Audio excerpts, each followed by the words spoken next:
Chapter 11.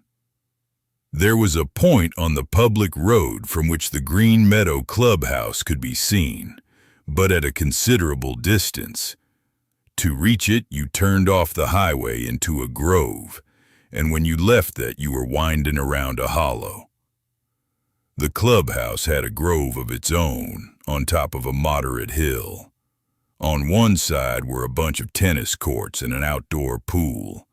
Everywhere else, in all directions, were smooth rolling fairways dotted with little tee plateaus, sand traps of various shapes and sizes, and the vivid velvet carpets of the putting greens. There were 2 courses of 18 holes each. The Barstow foursome had started on the north course, the long one. The club professional, who had dined with us at Wolfe's place Monday evening, wasn't there yet when I arrived, and wasn't expected until 11 o'clock, so the only introduction I had to offer was Larry Barstow's phone call the preceding afternoon, which had been received by the chief steward. He was nice enough, and went with me out to the caddy master.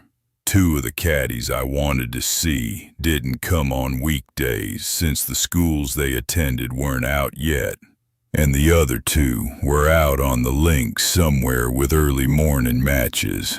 I monkeyed around for an hour trying to find someone for a page in the notebook, but as far as real information was concerned, they were about as helpful as a bunch of Eskimos.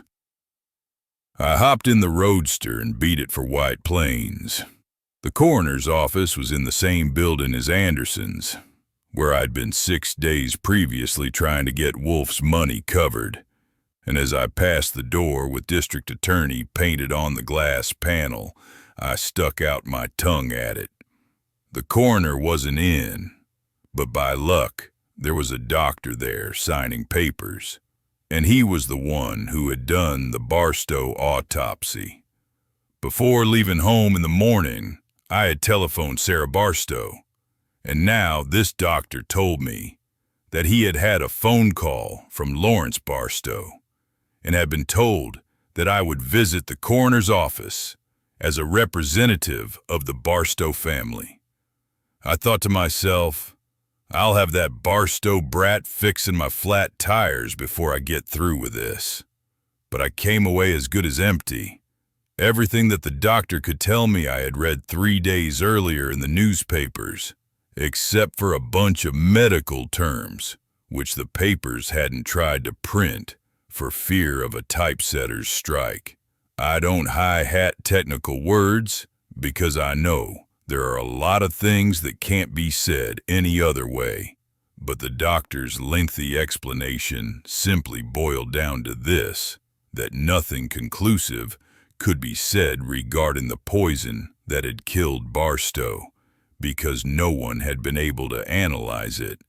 Additional tissues had been sent to a New York laboratory, but no report had been received. The needle had been taken by the district attorney and was presumably being tested elsewhere. Anyway, I said, there's no chance he died of old age or something. He was actually poisoned. He died a violent death. The doctor nodded. Absolutely. Something remarkably virulent. Hemolysis. Sure. Just between you and me? What is your opinion of a doctor who would go up to a man who had just died like that and would say coronary thrombosis?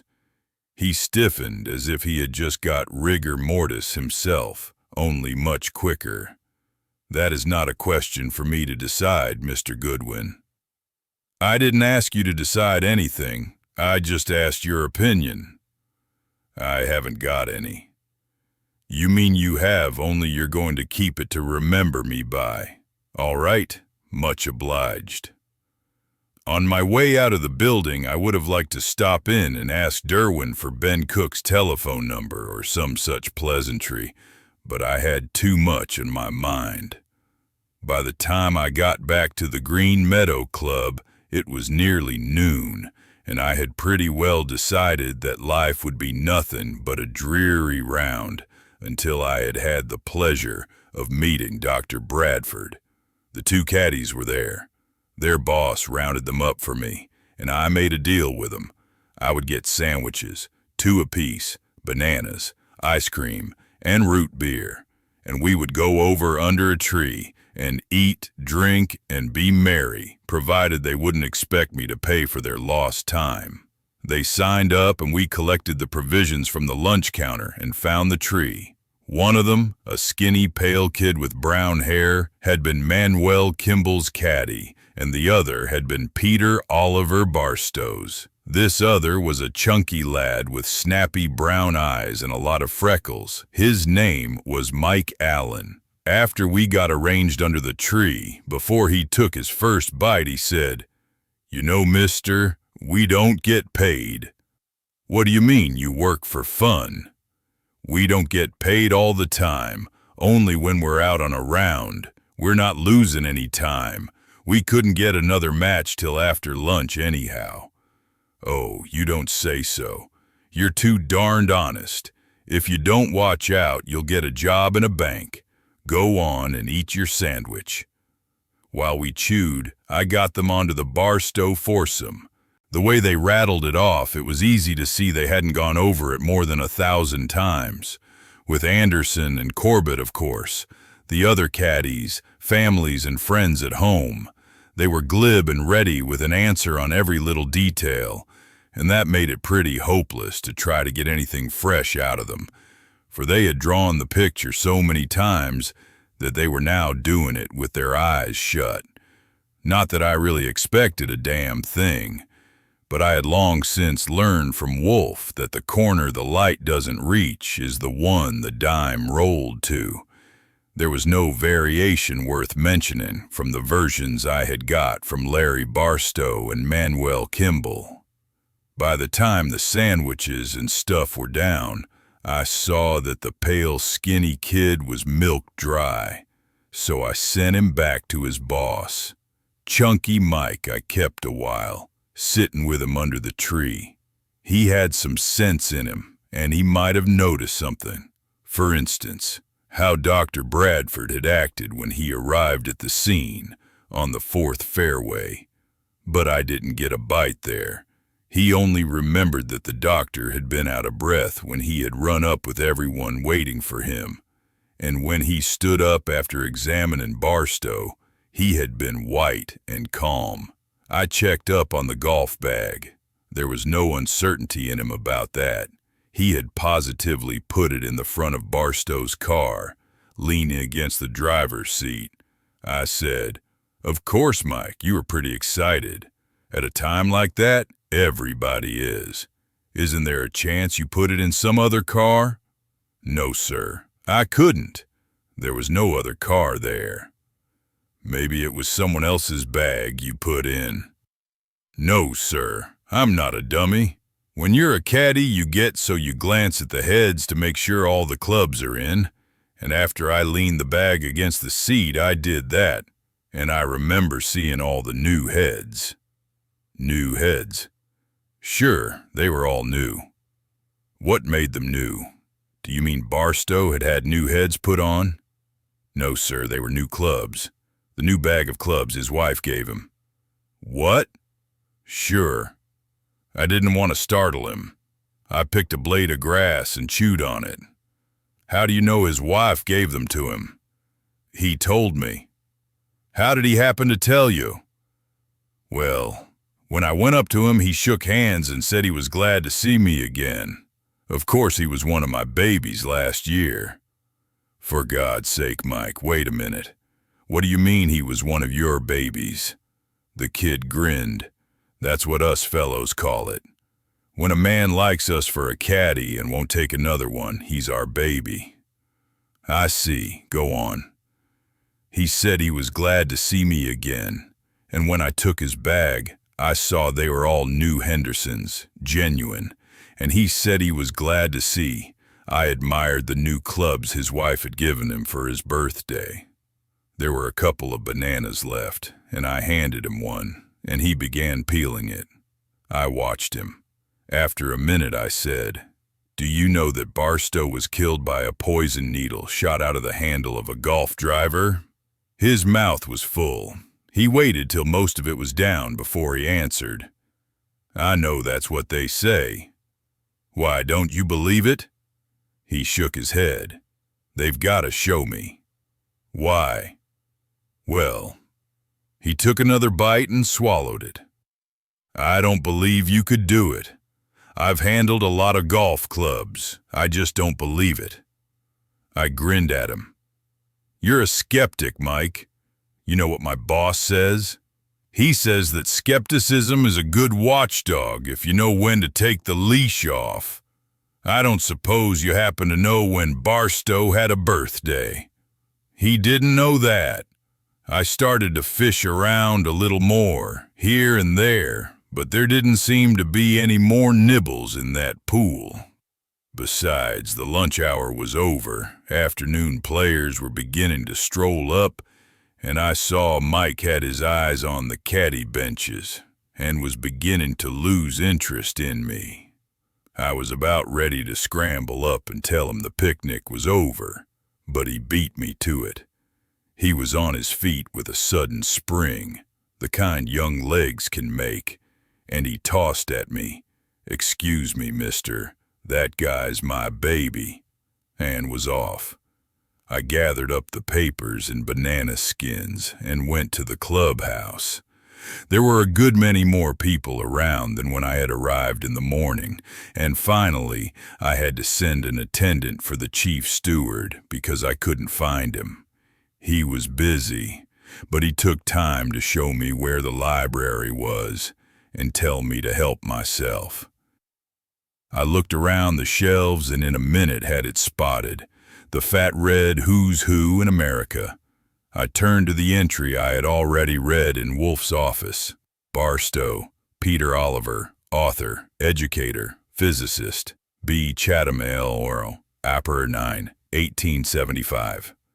I put the book back and went out to the lobby where I had seen some telephone booths and called Sarah Barstow at her home and asked if I could drop in to see her for a minute. It was only a couple of miles out of my way returning to New York, and I thought I might as well clean this detail up. As I was going along the veranda to where I had parked the roadster, I met Manuel Kimball. He was with some people, but when he saw me, he nodded and I returned it. And I could guess what he was saying to the people with him, because after I got past, they turned to look at me. 10 minutes later, I was on the Barstow Drive. Small took me to a room in front that I hadn't been in the day before. In a little while, Sarah Barstow came in. She looked pale and determined, and I realized that with my phone call, I must have scared her some more without wanting to. I should have been a little more explanatory. I don't believe in pulling a dog's tail if there's anything else to do. I got up. She didn't sit down. "I'll only keep you a minute," I said. "I wouldn't have bothered you, only I ran across something that made me curious. Please tell me, was your father's birthday April 9th? She looked as if she was trying to breathe. She nodded. "Did your mother give him a bag of golf clubs his last birthday?" "Oh," she said, and put her hand on the back of a chair. "Listen, Miss Barstow, buck up.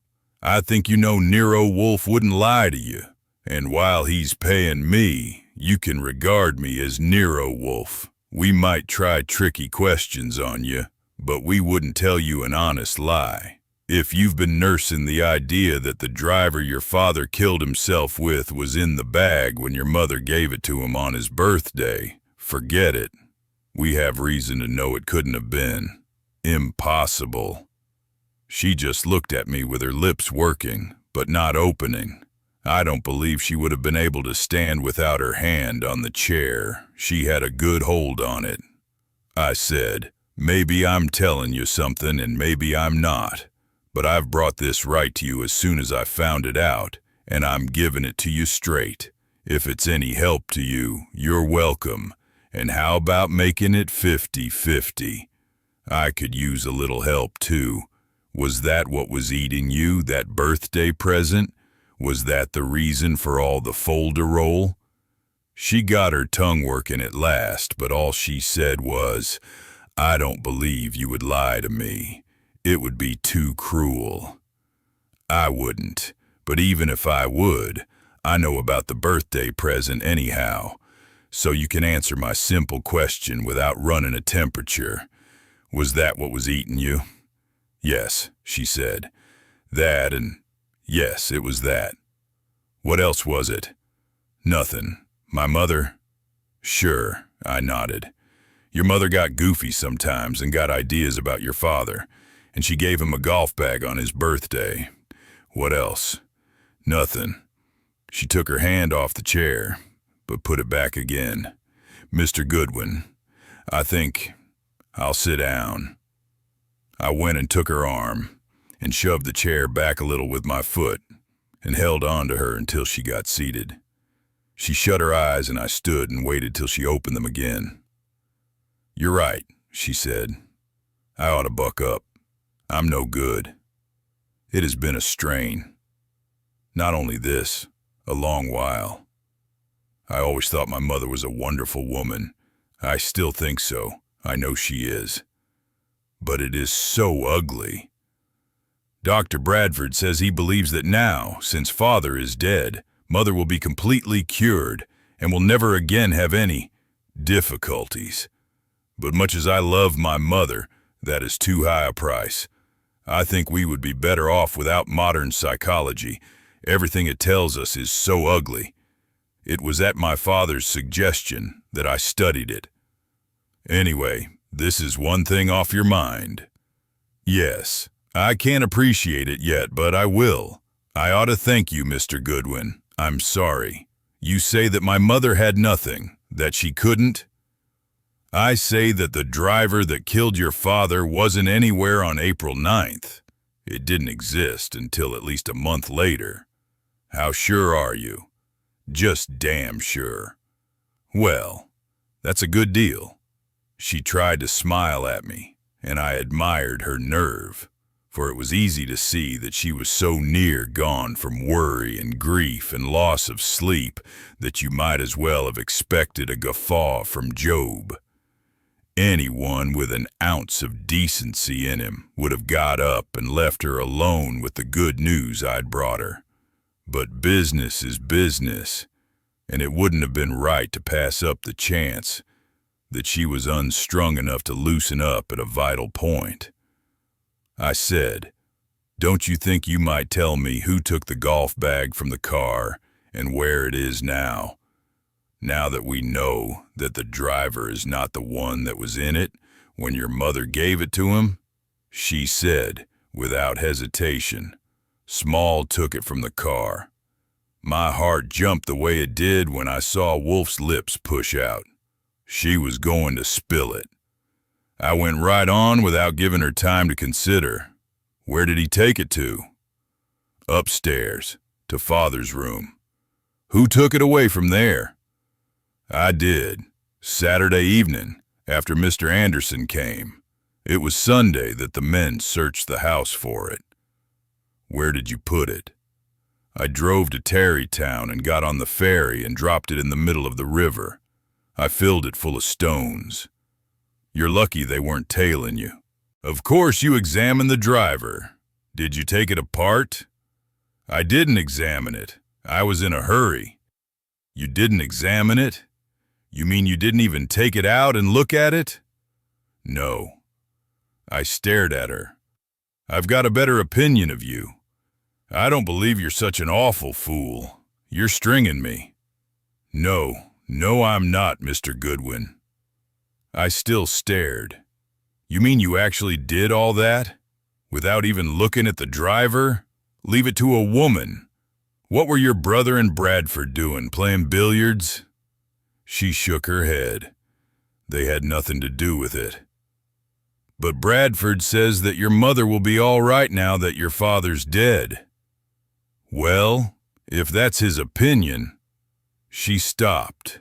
The mention of her mother had been a mistake. It had her down again. After a minute, she looked up at me, and for the first time, I saw tears in her eyes. Two hung there. "You wanted me to go 50-50, Mr. Goodwin. That's my share."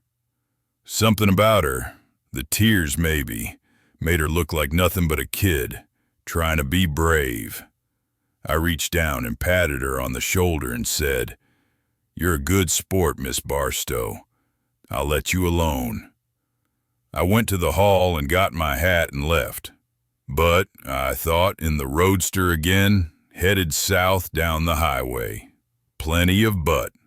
Part of it was that as much as I respected filial devotion and as much as I liked Sarah Barstow, it would have been a real satisfaction to put her across my knees and pull up her skirts and give her a swell fanning for not taking a look at that driver. I had to believe her, and I did believe her. She hadn't made that up. Now the driver was gone for good.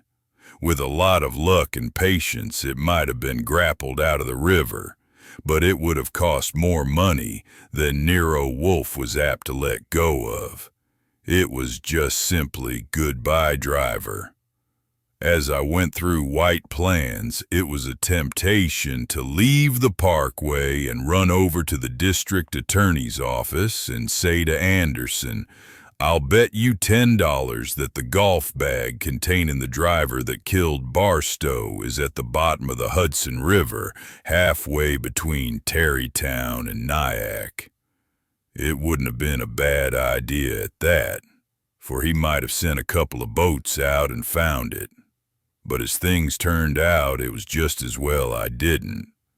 I had it in mind to go back to New York by another route, Blueberry Road, and just for curiosity, take a look at the spot where Carlo Maffei's body had been found.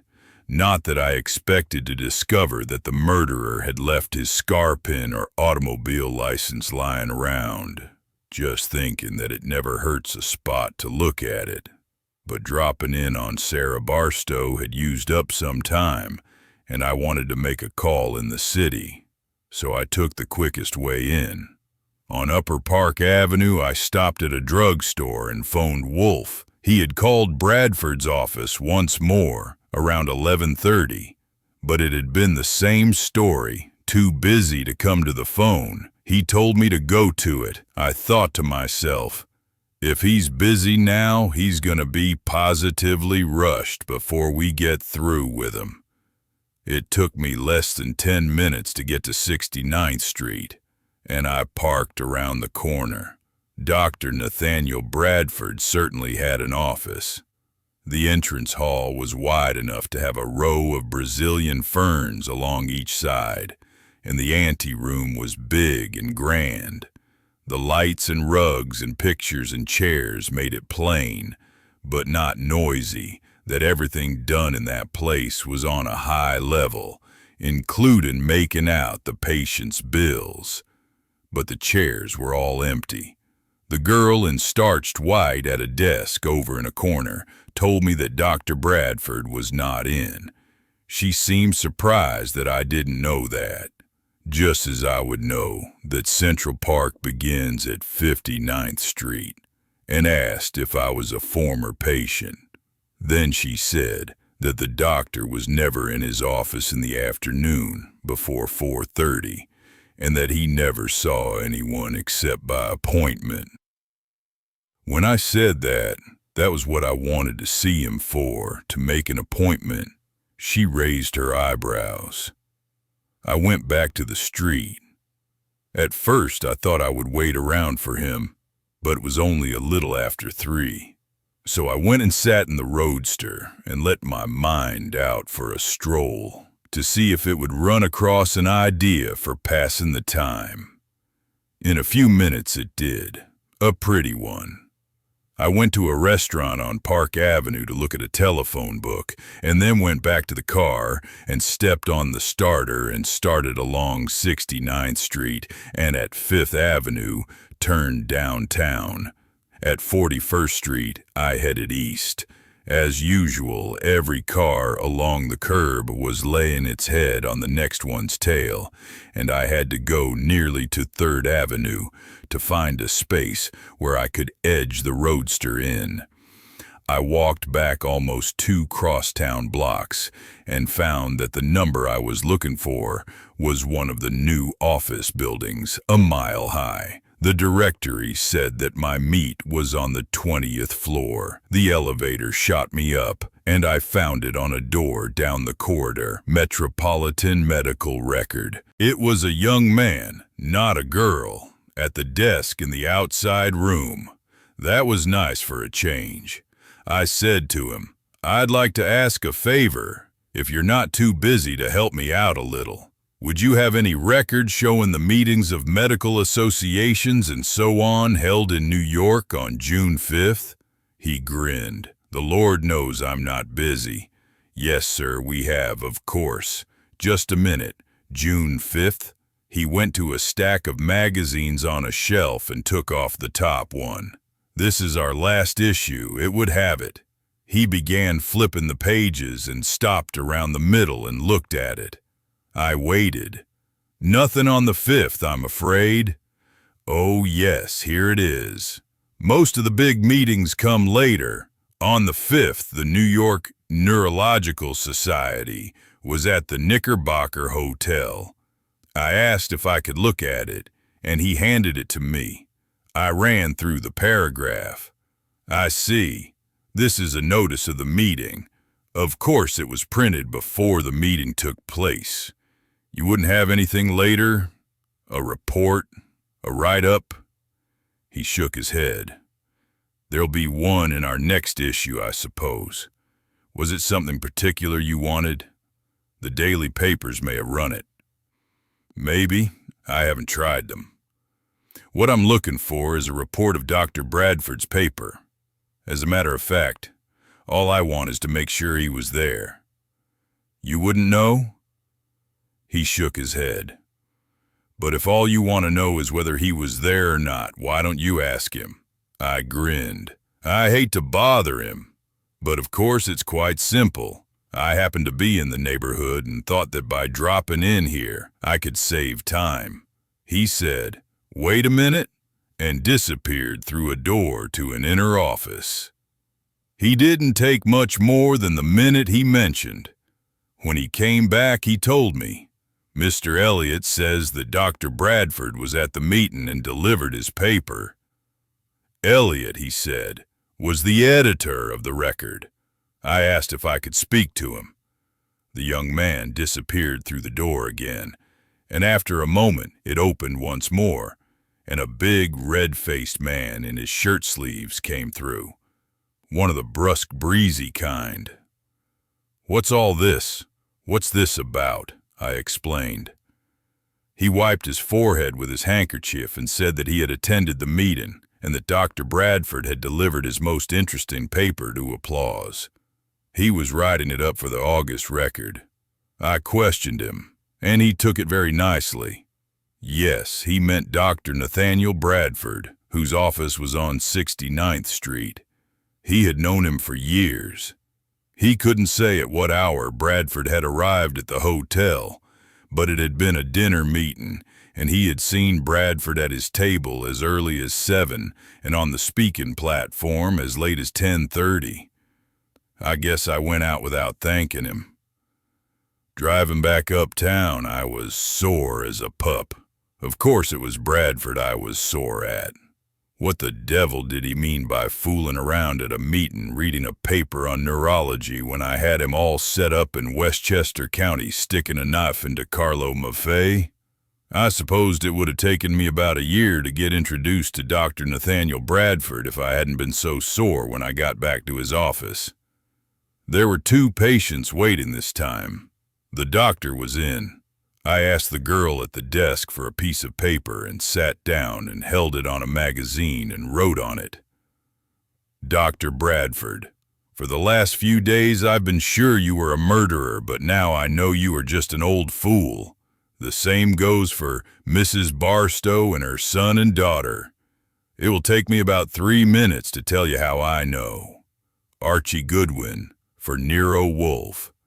By the time the two patients had been taken care of, some more had come in, and I went over to the girl and told her I was next. She got impatient and began explaining to me what an appointment was. I said. She looked disgusted, but she took the note and went away with it through the door where the patients had gone. After a while, she came back and stood on the threshold and said my name.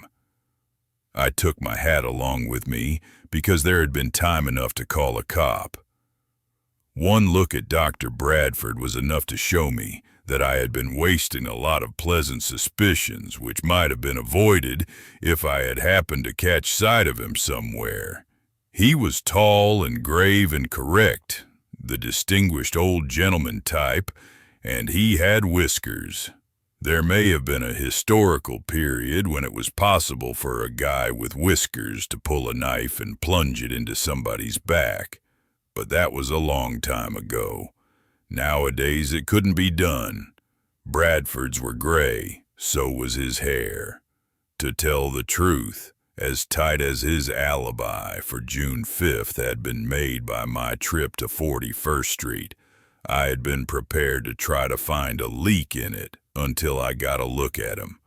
I went over to where he sat at his desk and stood there.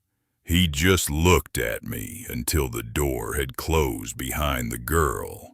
Then he said, "Your name is Goodwin. Are you a genius too?" "Yes, sir." I grinned. "I caught it from Nero Wolfe." "Sure. I remember he told Miss Barstow he was a genius, and of course she told you. Maybe you thought it was only a joke." "No, I kept an open mind. But whether you are a genius or merely an impertinent ass, I can't keep my patients waiting for you. What is this note you sent me, Bate? I'll give you 3 minutes to justify it." "That's plenty. I'll put it this way.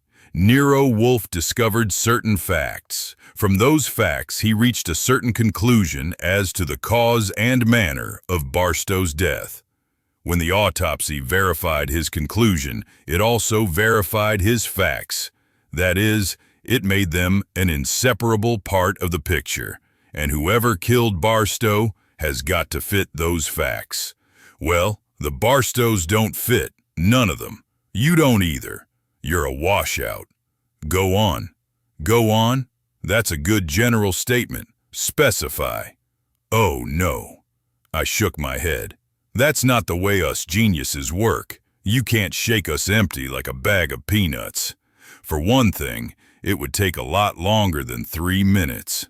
For another, what do you expect for nothing? You've got a nerve. Something happens to get you into such a state that you can't tell coronary thrombosis from an epileptic fit, and to keep you on such an edge for days that you're afraid to go to the telephone.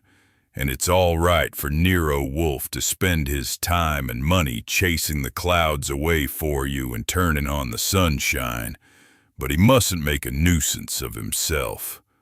I've got to send you in a trick note just to have the honor of looking at your whiskers. You've got a nerve." "Dear me," Dr. Bradford was swearing. "Your indignation is eloquent and picturesque, but it demonstrates nothing but indignation." He looked at his watch. "I don't need to tell you, Mr. Goodwin, that I'm tremendously interested. And while I shall continue to regard the vocation of raking scandal out of graveyards as an especially vile method of making a living, I shall certainly be vastly grateful to you and Nero Wolfe if the general statement you have made can be substantiated. Can you return here at 6:30? I shook my head. "I'm just a messenger. Nero Wolfe dines at 7 o'clock. He lives on West 35th Street. He invites you to dine with him this evening. Will you?" "No, certainly not." "All right, that's all. I was fed up with the old pillar, moss and all. If you get a rash from your curiosity itching, don't blame us. We don't really need anything you're likely to have. We just like to clean up as we go along. My 3 minutes are up. I turned to go. I didn't hurry, but I got to the door with my hand on the knob. Mr. Goodwin, I kept my hand on the knob and looked around at him.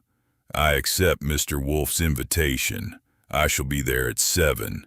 I said, okay, I'll give the girl the address, and went on out. Chapter 12.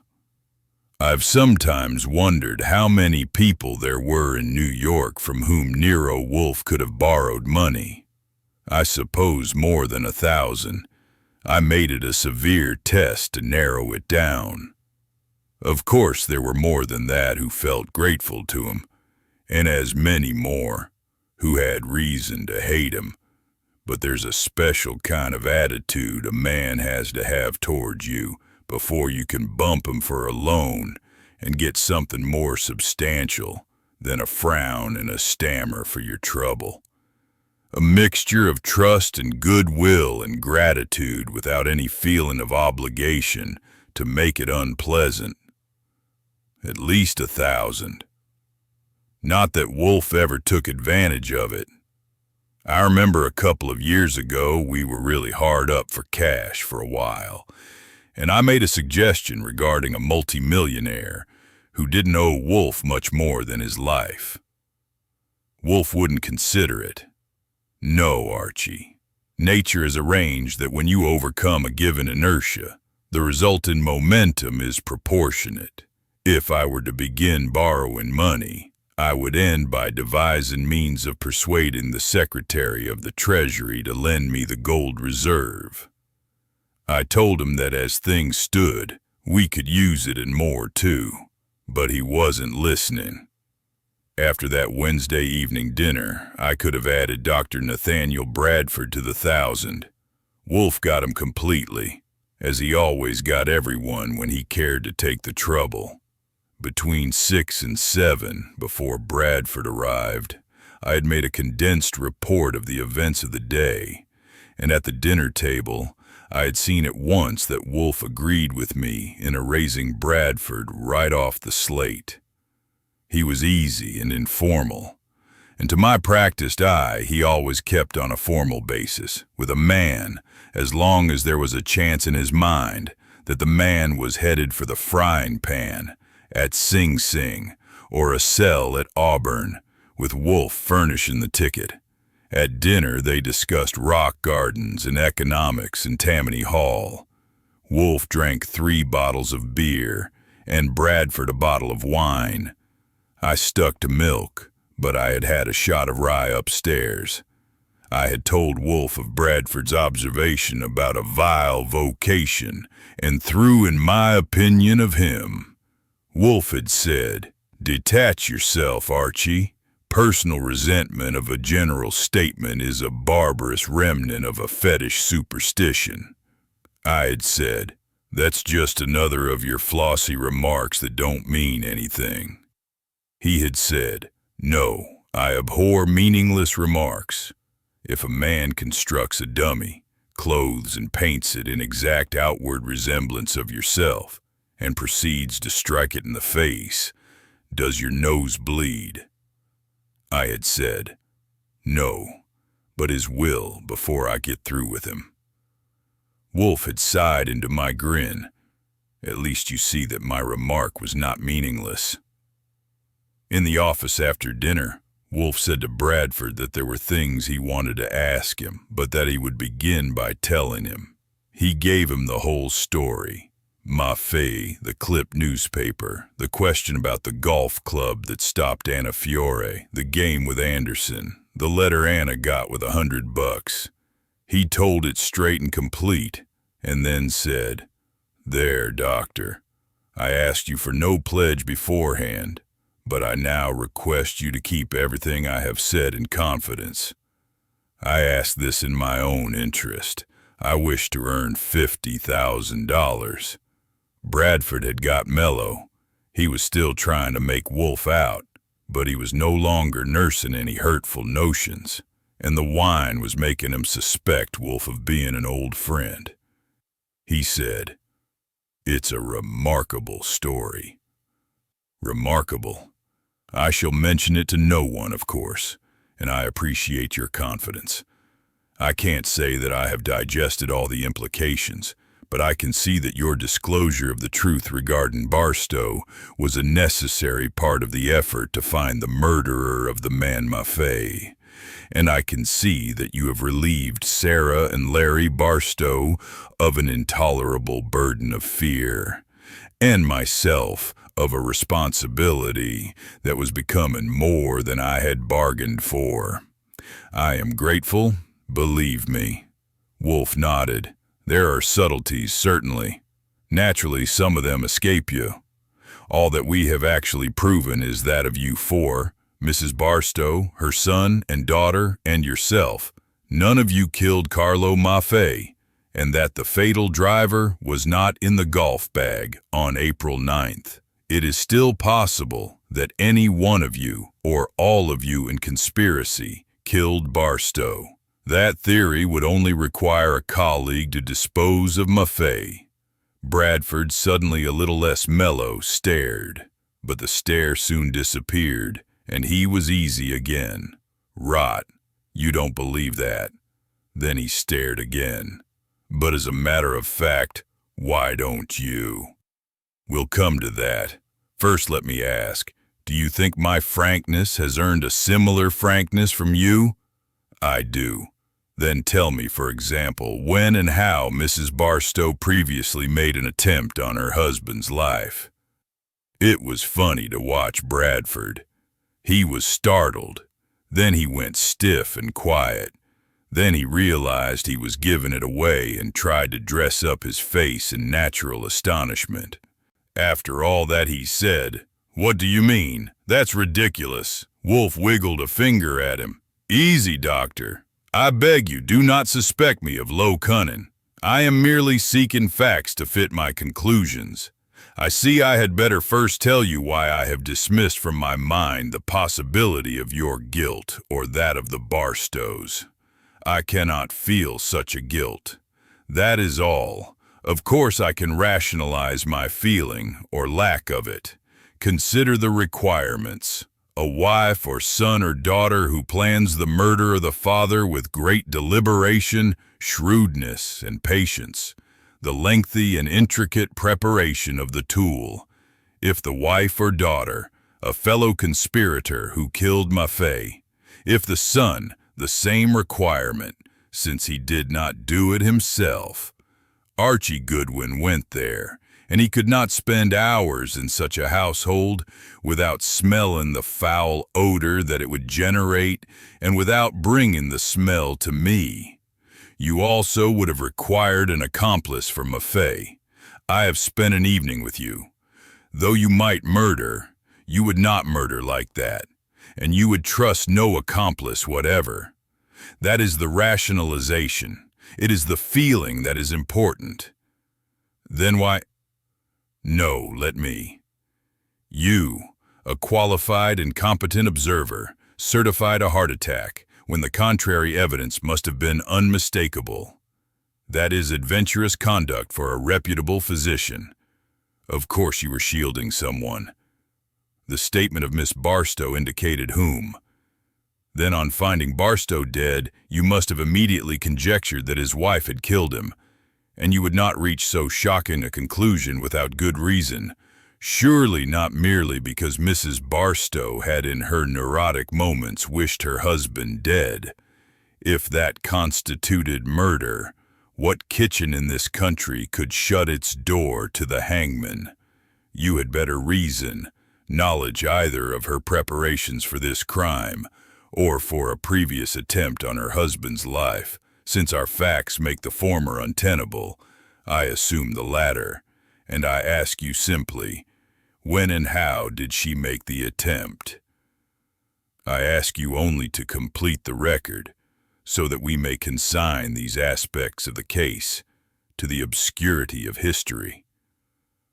Bradford was considering. His mellowness was gone, and he was leaning forward in his chair as he followed Wolfe's exposition. He said, "Have you sent someone to the university?" "No." "They know about it there?" You really guessed it then. Last November, Mrs. Barstow shot a revolver at her husband. The bullet went wide. Afterward, she had a breakdown. Wolfe nodded. In a fit, of course. Oh, don't object to the word. Whatever you may call it, was it not a fit? But I am still surprised, Doctor. From a temporary fit of murderous violence, is it permissible to infer a long premeditated, diabolical plot? I made no such inference. Bradford was exasperated. Good God, there I was with my best and oldest friend lying dead before me, obviously poisoned. How did I know with what he was poisoned, or when or how? I did know what Ellen, Mrs. Barstow, had said only the evening before. I went by my feelings, too, as you say you do. Only mine were wrong. I got him safely and quietly buried, and I had no regrets. Then when the autopsy came with its amazing results, I was too bewildered and too far in to act with any intelligence. When Mrs. Barstow proposed to offer the reward, I opposed it unsuccessfully. In one word, I was in a funk. I hadn't noticed Wolfe pushing the button, but as Bradford finished, Fritz was on the threshold. Some port for Dr. Bradford. A bottle of the Remmers for me. Archie? Nothing, thanks, Bradford said. I'm afraid none for me. I should be going. It's nearly 11, and I'm driving to the country. But, Doctor, Wolfe protested, you haven't told me the one thing I want to know. Another 15 minutes? So far, you have merely verified a few unimportant little surmises. Don't you see how shrewdly I have labored to gain your confidence and esteem? To this end only, that I might ask you, and expect a full and candid reply, who killed your friend Barstow? Bradford stared, discrediting his ears. I'm not drunk, merely dramatic, Wolfe went on. I am a born actor, I suppose. Anyway, I think a good question deserves a good setting. My question is a good one. You see, Doctor, you will have to shake the dust from your mind before you can answer me adequately. The dust remaining from your hasty and unkind inference regarding your friend Mrs. Barstow.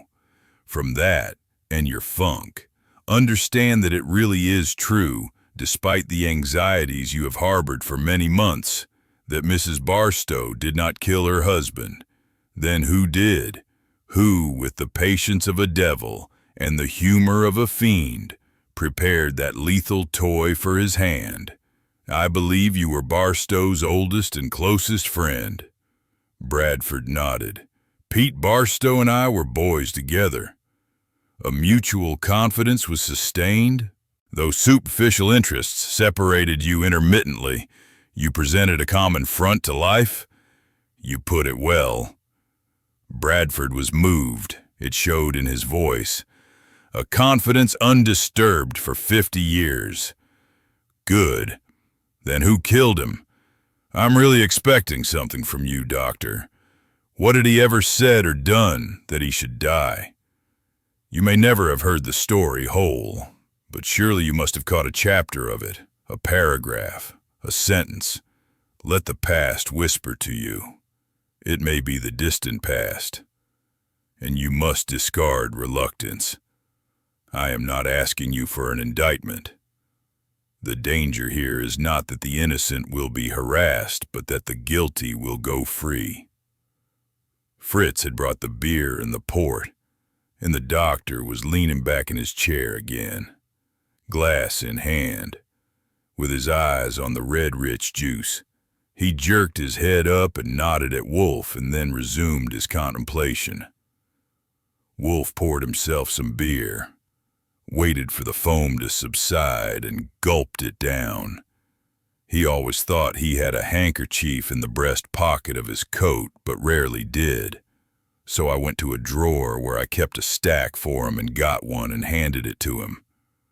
I'm not listening to whispers from the past, Bradford finally said. I'm being astonished and impressed that there are none of the kind you mean.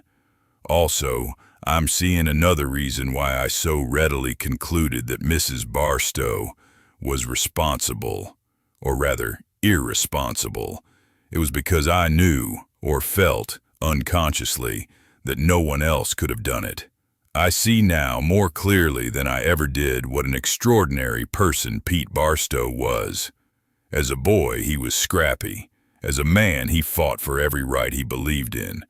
But I'll swear there wasn't a man or woman alive who could have wished him serious harm. Not one. Except his wife. Not even she. She shot at him from 10 feet and missed him. Well, Wolfe sighed and gulped another glass of beer. I'm afraid I have nothing to thank you for, Doctor. I'm afraid not. Believe me, Mr. Wolfe, I'd help you if I could.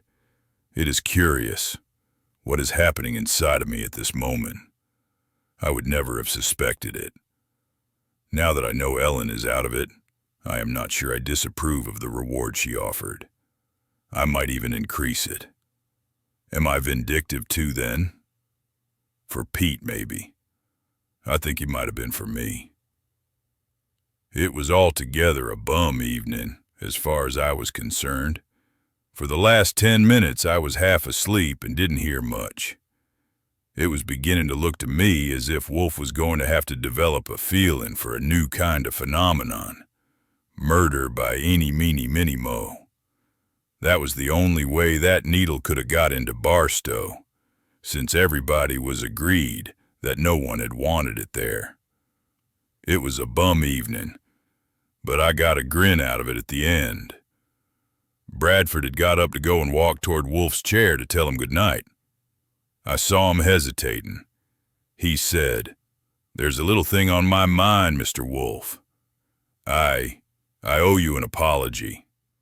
In my office this afternoon, I made a remark to your man, a quite unnecessary remark, something about raking scandal out of graveyards. But I don't understand. Apology?" Wolfe's quiet bewilderment was grand. "What had your remark to do with me?" Of course, Bradford's only out was the door. After seeing the distinguished old gentleman to the entrance and sliding the night bolt in, I went to the kitchen for a glass of milk on my way back to the office. Fritz was there, and I told him he had wasted enough good port for one evening. He might as well shut up shop. In the office, Wolfe was leaning back in his chair with his eyes shut. I sat down and sipped away at the milk. When it was all gone, I was pretty well bored and began talking just for practice. It's like this, ladies and gentlemen. The problem is to discover what the devil good it does you. To use up $1 million worth of genius feeling the phenomenon of a poisoned needle in a man's belly if it turns out that nobody put it there. Put it this way, if a thing gets where no one wants it, what happened?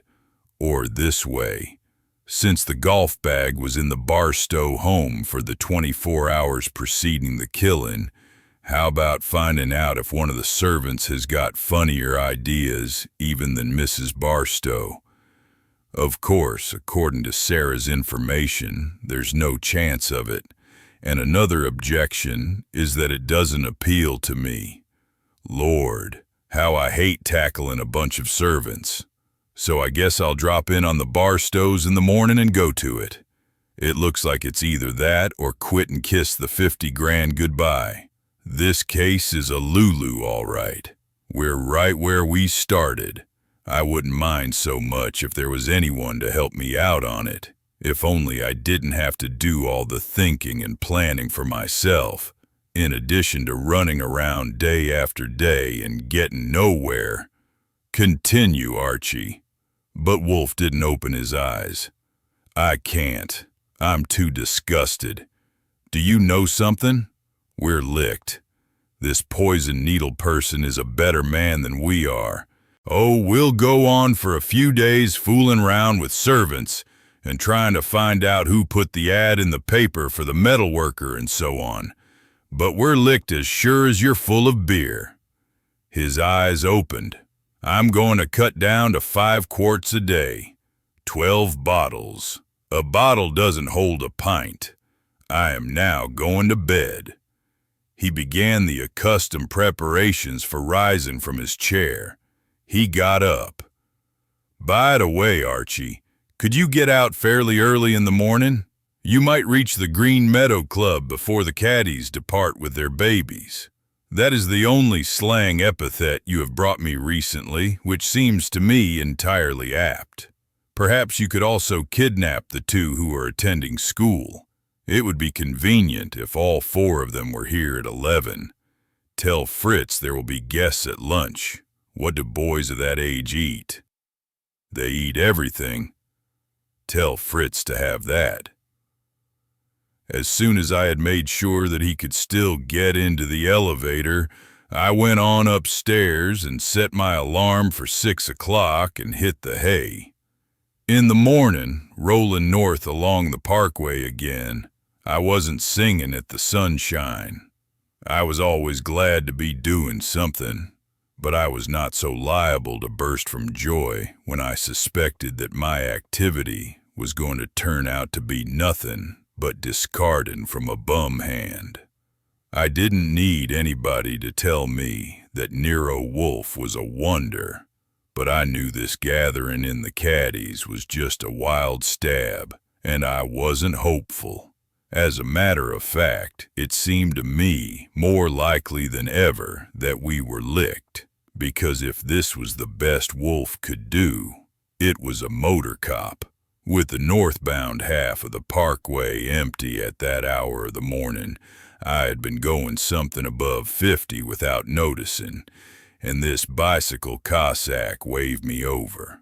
I pulled alongside the curb and stopped. He asked for my license, and I handed it to him, and he got out his book of tickets. I said, "Sure, I was going too fast. It may not interest you, I don't know. But I'm headed for Anderson's office in White Plains, the district attorney, with some dope on the Barstow case. He's in a hurry for it." The cop just had his pencil ready. "Got a badge?" I handed him one of my cards. "I'm private. It was my boss, Nero Wolfe, that started the party." He handed the card and the license back. "All right, but don't begin jumping over fences." I felt better after that. Maybe luck was headed our way after all. I got the two caddies at the club without any trouble, but it took over an hour to round up the other two. They went to different schools, and while one of them didn't need any persuading to go for a ride to New York, the other one must have been trying to qualify for teacher's pet or a Rhodes scholarship. At first I kidded him, and when that didn't work, I switched to the ends of justice and the duties of a good citizen. That got him, and the woman in charge of the school, too. I suspected I wouldn't care an awful lot for his companionship, so I put him and another one in the rumble seat, and with the other two in with me, I found the trail back to the parkway and turned south. I kept the speedometer down to 40 thenceforth, for I knew I couldn't expect Anderson to do me nothing but favors. We arrived at 11:15, and I took the boys to the kitchen and fed them sandwiches, for the lunch hour was 1. I wanted to take them up and show them the orchids, thinking it wouldn't hurt them any to get impressed, but there wasn't time. I got their names and addresses down. One of them, the pale, skinny kid who had caddied for Manuel Kimball, had a dirty face, and I took him to the bathroom for a wash. By the time Wolfe appeared, I was beginning to feel like a Boy Scout leader.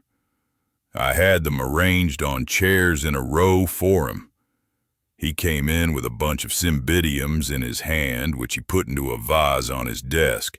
Then he got into his chair and flipped the mail. He had told the boys good morning as he entered. Now he turned and settled himself comfortably and looked them over one by one. They were embarrassed and shifted around. "Excuse me, Archie. Bad staging." He turned to the boy at the end, one with red hair and blue eyes. "Your name, sir?" "William A. Riley." "Thank you. If you will move your chair over there, near the wall, much better. And your name? When he had got all their names and scattered them around, he said, "Which one of you expressed doubt that Peter Oliver Barstow was killed by a needle shot from the handle of a golf driver? Come, I'm only trying to get acquainted. Which one?" Chunky Mike spoke up. "That was me. Michael Allen. Michael, you are young. You have learned to accept the commonplace. You must yet learn not to exclude the bizarre. Now, boys, I'm going to tell you a story. Please listen, because I want you to understand it. This happens to be a true story. There was a meeting in a public hall of 100 psychologists. A psychologist is, by courtesy, a man trained to observe. It had been arranged, without their knowledge, that a man should run into the hall and down the aisle, followed by another man waving a pistol. A third man ran in by another door. The second man shot at the first man. The third man knocked the second man down and took the pistol from him. They all ran out by different doors. One of the psychologists then arose and stilled the clamor, and announced that the events had been prearranged, and asked each of his colleagues to write down immediately a complete detailed report of the whole affair. They did so, and the reports were examined and compared. Not one was entirely correct. No two agreed throughout. One even had the third man shooting at the first man. Wolfe stopped and looked around at them. "That's all. I'm not a good storyteller, but you may have caught the point. Do you see what I'm getting at?" They nodded. "You do. Then I shall not insult your intelligence with an exposition. Let us go on to our own story. We shall sit here and discuss the death of Peter Oliver Barstow, more particularly the events on the first tee which led up to it. At 1 o'clock we shall have lunch. Then we shall return here and resume. We shall discuss all afternoon, many hours. You'll get tired, but not hungry. If you get sleepy, you may take a nap. I state the program thus in full, so that you may know how elaborate and difficult an undertaking confronts us. Mr. Goodwin has heard 2 of your stereotypes. I fancy the other 2 are practically identical. A stereotype is something fixed, something that harbors no intention of changing. I don't expect you boys to change your stories of what happened on that first tee. What I ask is that you forget all your arguments and discussions, all your recitals to families and friends, all the pictures that words have printed on your brains, and return to the scene itself. That is vitally important. I would have left my house and journeyed to the scene myself to be with you there, but for the fact that interruptions would have ruined our efforts. By our imaginations, we must transfer the scene here. Here we are, boys, at the first tee. Here we are. It is Sunday afternoon. Larry Barstow has engaged 2 of you. 2 of you are with the Kimballs carrying their bags. You are on familiar ground, as familiar to you as the rooms of your own homes. You are occupied with activities so accustomed as to have become almost automatic. The straps of the bags are on your shoulders. You, Michael Allen, when you see Mr. Barstow, your last season's baby, at a distance from the tee practicing with a mashie, you do not need to be told what to do. You join him, pick up his bag, hand him a club perhaps. Mike was shaking his head. "No, what do you do?" "I begin chasing balls." "Ah, the balls he was hitting with the mashie." "Yes, sir." "Good. What were you doing, William Riley, while Michael was chasing balls?" "I was chewing gum." "Exclusively? Was that the utmost of your efforts?" "Well, I was standing holding old Kimball's bag. Listening to him start, I was thinking that Wolfe's long words would get the kids so tied up that pretty soon they would just go dead on him, but it worked the other way. without telling them, so he had given them the feeling that he was counting on them to help him show how dumb the 100 psychologists had been. And they weren't going to get licked at it, because it took long words to do it. He went along inch by inch, now with this boy, now with that, sometimes with all of them talking at once. He let them get into a long discussion of the relative merits of various brands of clubs, and sat with his eyes half closed, pretending he enjoyed it. He questioned them for half an hour regarding the identities and characteristics of the other caddies and golfers present, those belonging to the matches which immediately preceded the Barstow foursome at the tee. Every time one of the boys bolted ahead to the actual teeing off, Wolfe called him back. Among all the irrelevancies, I could see one thing, perhaps the main thing, he was doing. He wasn't losing sight for a single instant of each and every club in each and every bag.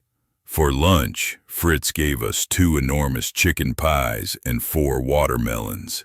I did the serving, as usual when there was company, and by speeding up with my knife and fork, I barely managed to get my own meal in by the time the casseroles were empty. The watermelons were simple. I gave a half to each of the boys and the same for Wolfe and myself, and that left 1 for Fritz. I suspected he wouldn't touch it, but thought there might be use for it later on. After lunch, we resumed where we had left off. It was wonderful the way Wolfe had long since opened those boys' minds up and let the air in. They went right ahead. They had forgotten entirely that someone was trying to get something out of them, or that they were supposed to be using their memories. They were just like a bunch of kids talking over the ball game they had played the day before. Only Wolfe was on top of them every minute, not letting them skip a thing, and all the time making them go back and back again. Even so, they were making progress. Larry Barstow had made his drive, and Manuel Kimball had made his. When the break came, it was so simple and natural, and went along so easy with all the rest of it, that for a minute I didn't realize what was happening. Wolfe was saying to Chunky Mike, "Then you handed Barstow his driver. Did you tee up his ball?" "Yes, sir." "No, I couldn't, because I was overhunting a ball he had put in the rough with his mashie." "Exactly, Michael. You told us before you were hunting a ball. I wondered then how you could have teed up for Barstow." William Riley spoke. "He teed up himself. The ball rolled off and I fixed it for him." "Thank you, William. So you see, Michael, you did not tee up for him. Wasn't the heavy golf bag a nuisance while you were hunting the lost ball?" "No, we get used to it." "Did you find the ball?" "Yes, sir." "What did you do with it?" "Put it in the ball pocket." "Do you state that as a fact or an assumption?" "I put it in, I remember." "Right away?" "Yes, sir." "Then you must have had the bag with you while you were hunting the ball. In that case, you could not have handed Barstow his driver when he teed off, because you weren't there.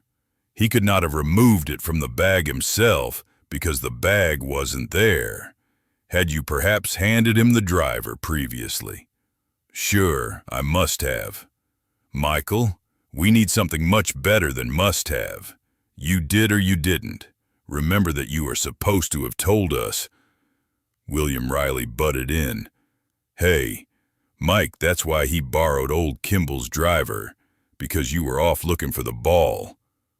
"Ah." Wolfe shut his eyes for 1/10 of a second, and then opened them again. "William, it is unnecessary to shout. Who borrowed Mr. Kimball's driver?" "Barstow did." "What makes you think so?" "I don't think so, I know. I had it out ready to hand to old Kimball, and Barstow's ball rolled off his tee and I fixed it for him, and when I stood up, old Kimball was saying to Barstow, 'Use mine,' and Barstow reached out and I handed old Kimball's driver to him. And he used it? Sure, he drove right away. Mike didn't come back with the bag until after old Kimball had drove too. I was having all I could do to stay in my chair. I wanted to do a dance like Spring on the mountaintop that I'd seen in the movies, and pin a bunch of orchids on William Riley, and throw my arms halfway around Wolfe, which was as far as they would go. I was afraid to look at Wolfe for fear I would grin so hard and wide I'd burst my jaw. He was after the pale, skinny kid and the one that wanted to be a good citizen, but neither of them remembered anything about Barstow borrowing the driver. The skinny one said he had his eyes glued far out on the fairway, spotting the place where Manuel Kimball had pulled his drive into the bushes, and the good citizen just didn't remember. Wolfe turned to Chunky Mike. Mike could not say positively that Barstow's driver had been in the bag when he had it with him hunting the ball, but he could not remember handing it to Barstow, and he could not remember receiving it back and returning it to the bag. During all this, William Riley was straining his politeness to keep still. Finally, Wolfe got back to him.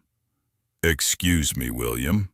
Do not think I doubt your memory or your fidelity to truth. Corroboration is always helpful, and it might be thought a little curious that you had forgotten so informing a detail." The boy protested. "I hadn't forgotten it. I just didn't happen to think of it." "You mean that you have not included that incident in any of your recitals to your friends?" "Yes, sir."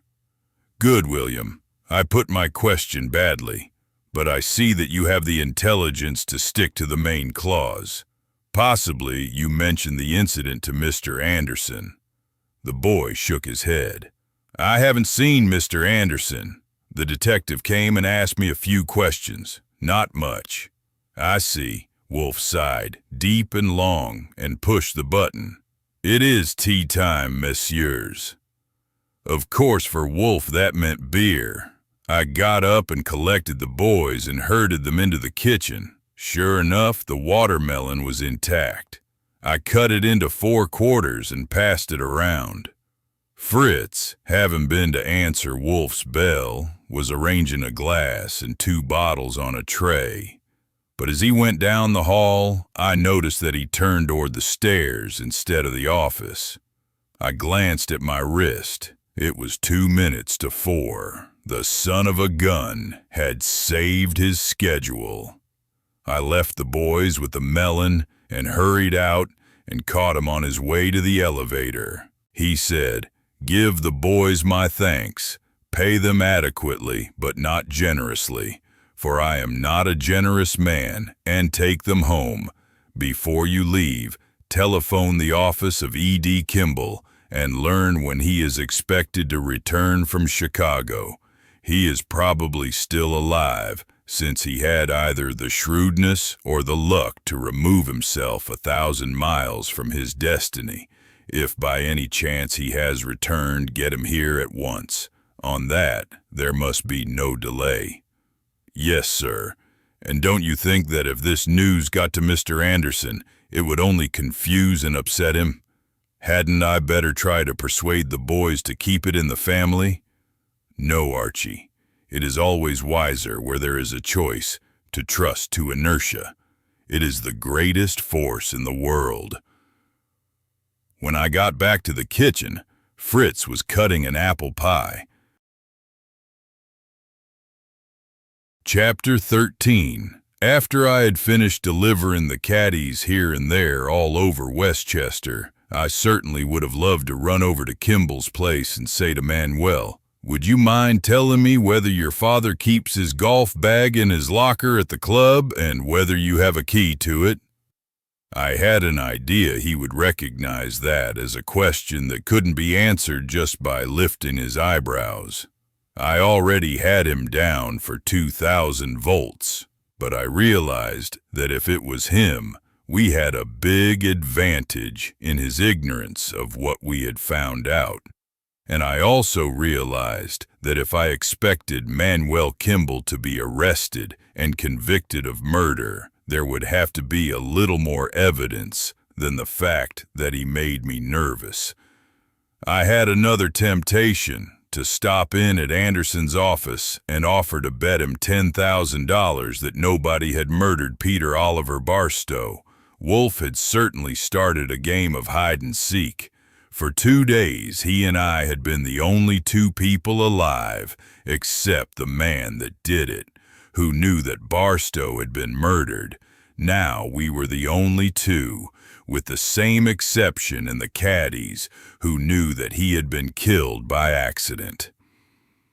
I did go to the Green Meadow Club after getting the last caddy delivered. It was close by.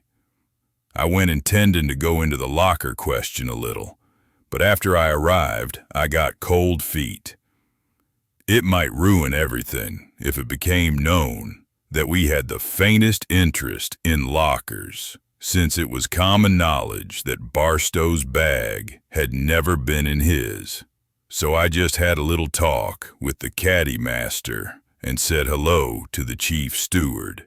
Maybe I was hoping to get another eyeful of Manuel Kimball, but I didn't see him anywhere. E.D. Kimball, as his son had told me, had a grain brokerage office on Pearl Street. When I had telephoned there a little after 4 o'clock, I had been told that Kimball was expected back from Chicago the next day, Friday, on the Century.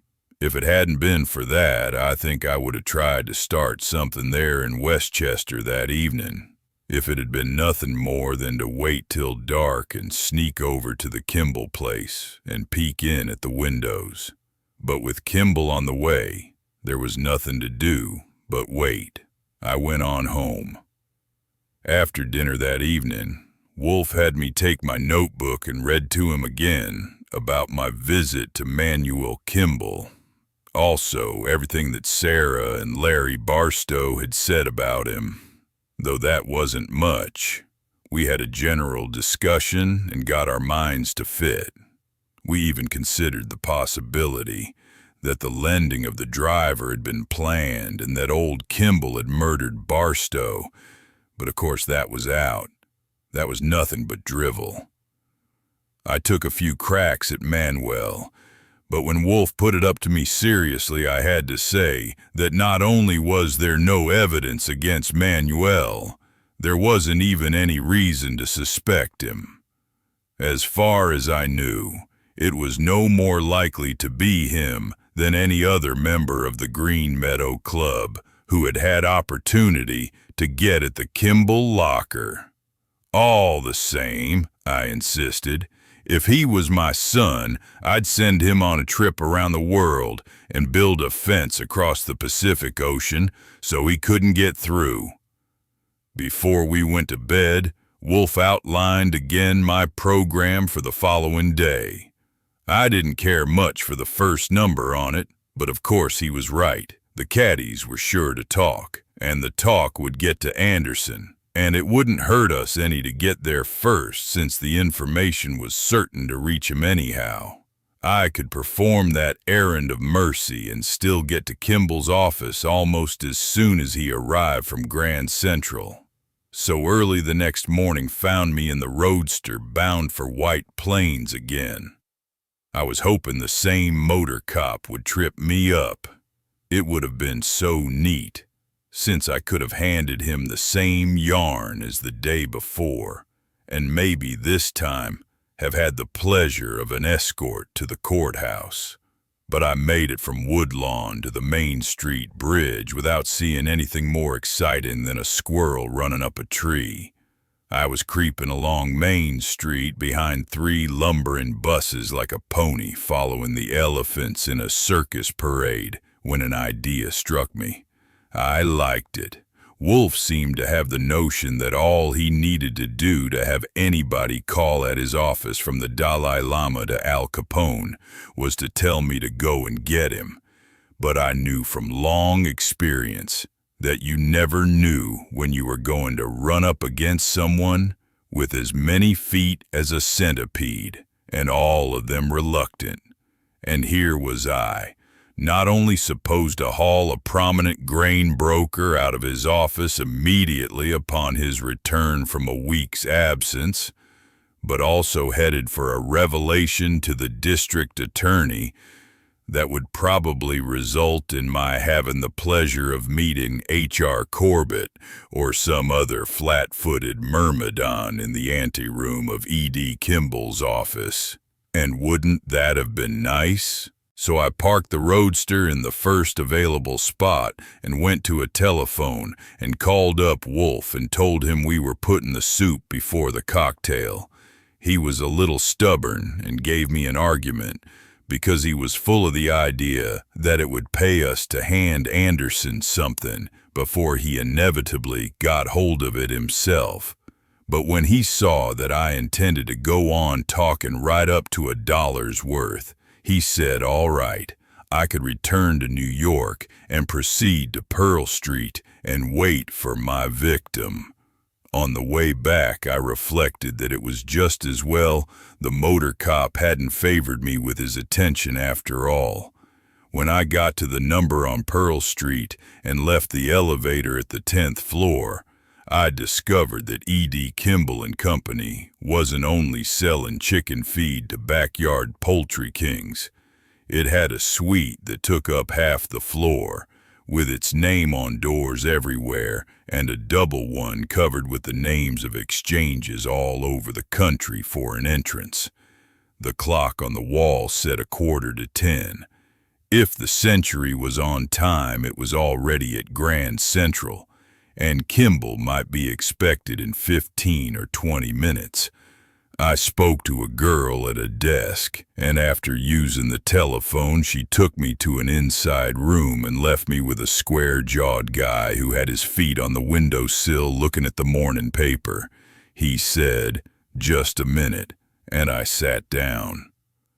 After a little, he threw the paper on his desk and turned around. "Mr. E.D. Kimball will be here pretty soon," I said.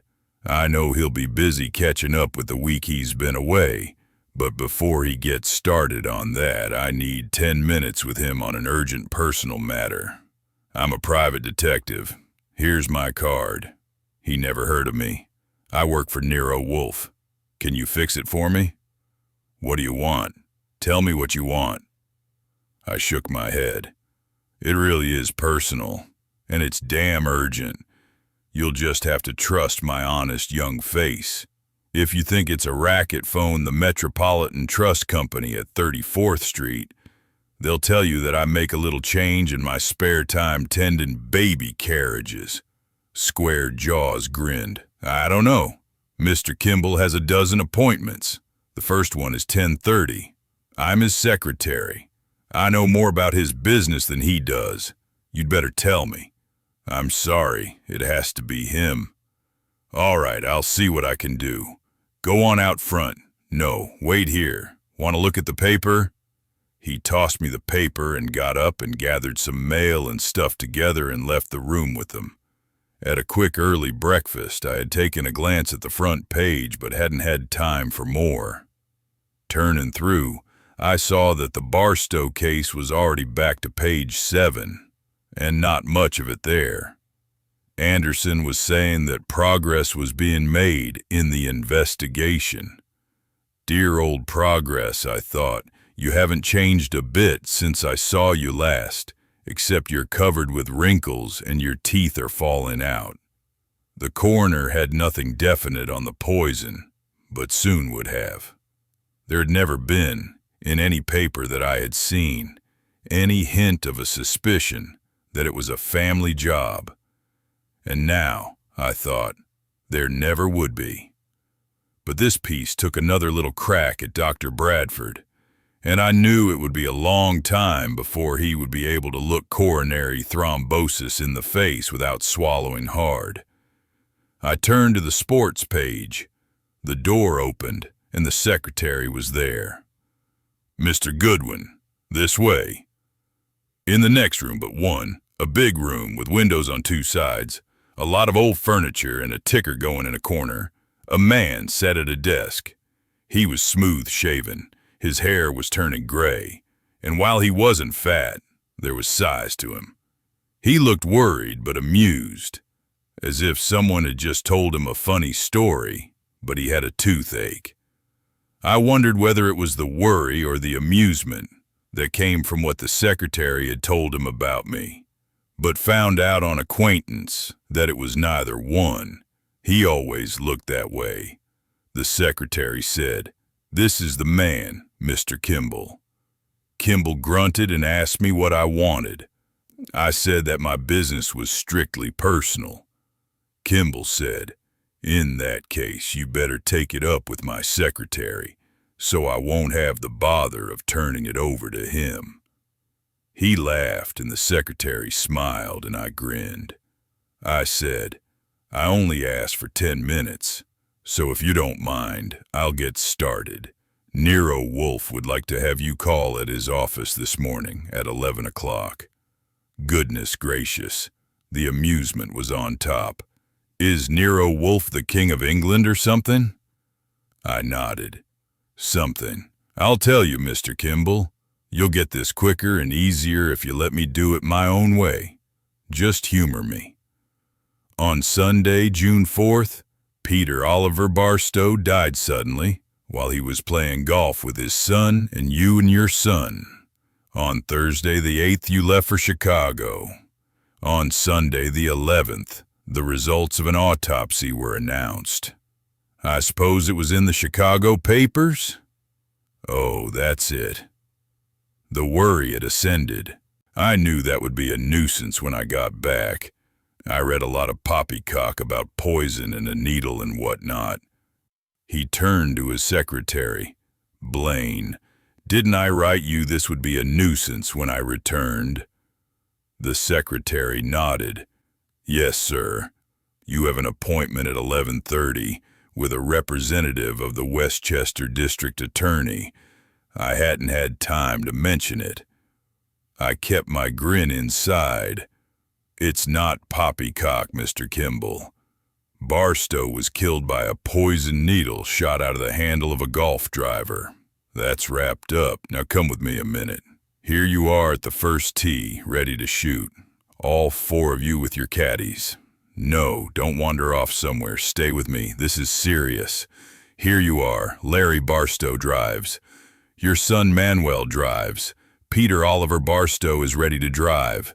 You are standing near him, remember? His ball rolls off its tee, and your caddy fixes it because his caddy is off hunting a ball. Remember? He is ready to drive but hasn't got his driver because his caddy is off with his bag. You say, "Use mine," and your caddy straightens up from fixing his ball and hands him your driver.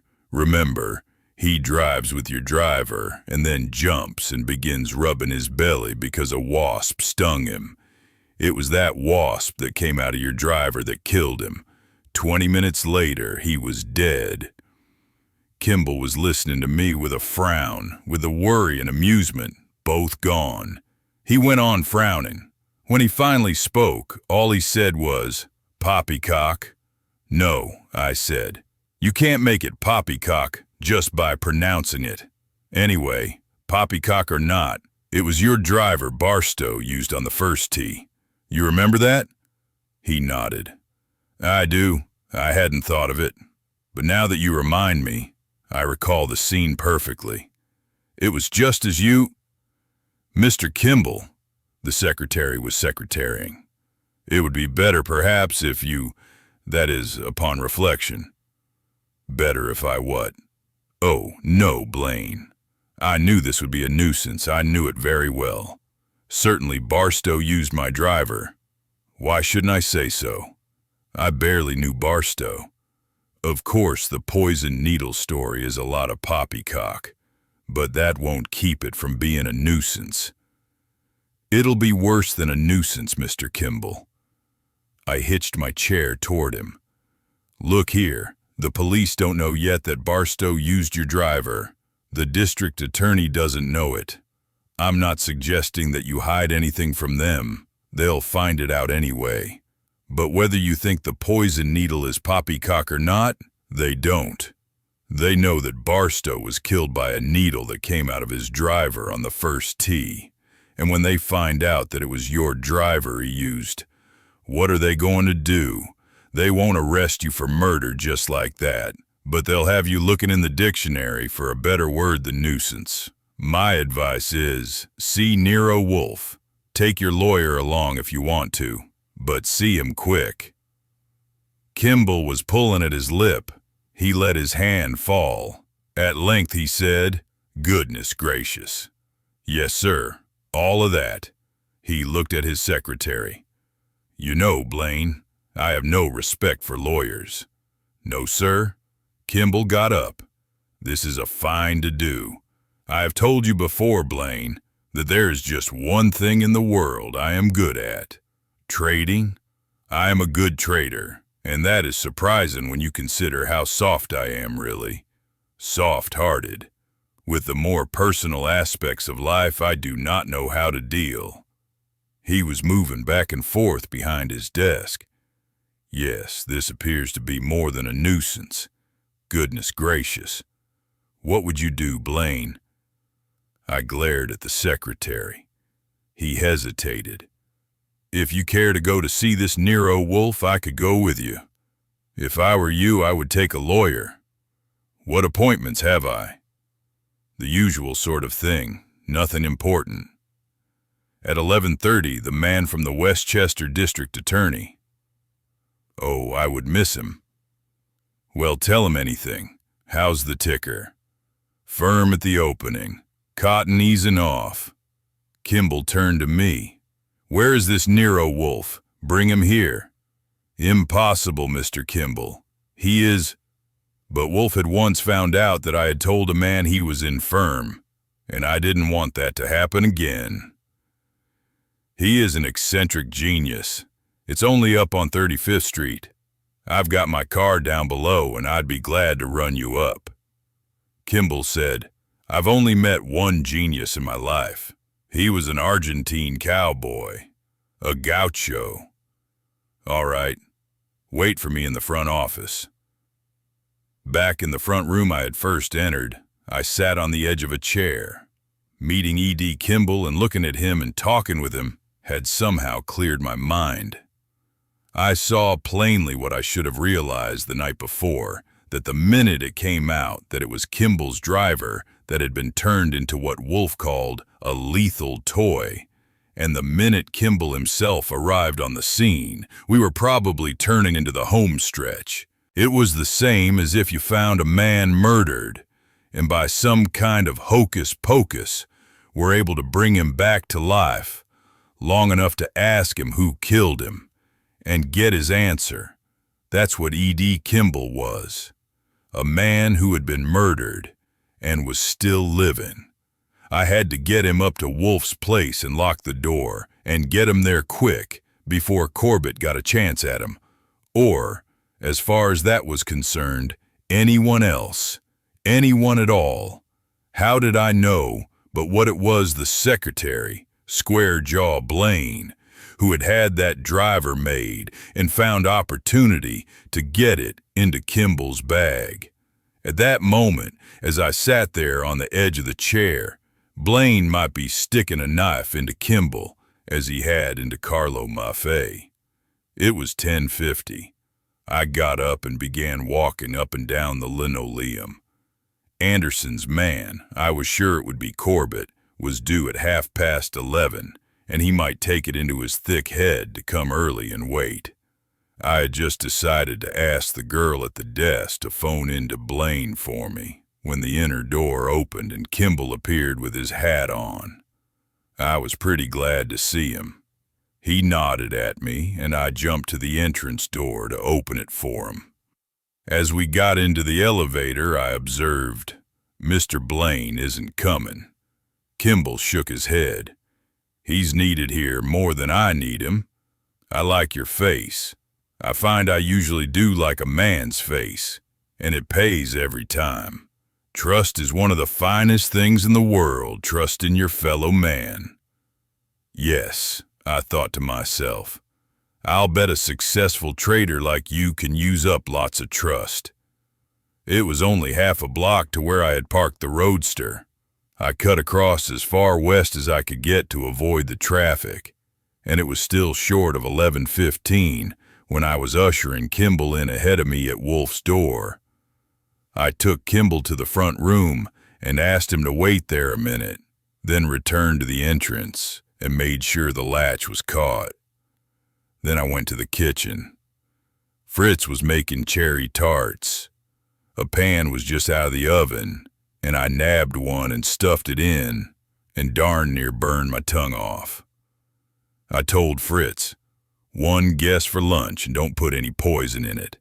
And be careful who you let in. If there's any doubt, call me." In the office, Wolfe was at his desk. As soon as I saw him, I stopped, exasperated, for he was cleaning house. He had only one drawer in his desk, a wide, shallow one in the middle, and since he had begun having his beer in bottles instead of brought up from the basement in a pitcher, he had formed the habit, every time he opened a bottle, of pulling the drawer out and dropping the bottle cap in there. Fritz wasn't supposed to open any drawers in the office, and I knew Wolfe had some sort of a nutty notion that he was saving the bottle caps for something, so I had let them alone. Now, when I entered, he had the drawer half out and was scattering the caps all over the desk, arranging them in piles. I said, "Mr. E.D. Kimball is in the front room. Do you want him to come in and help you?"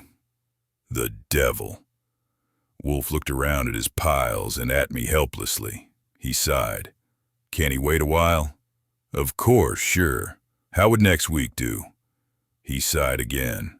"Confound it. Bring him in." "With that junk scattered all over the desk?"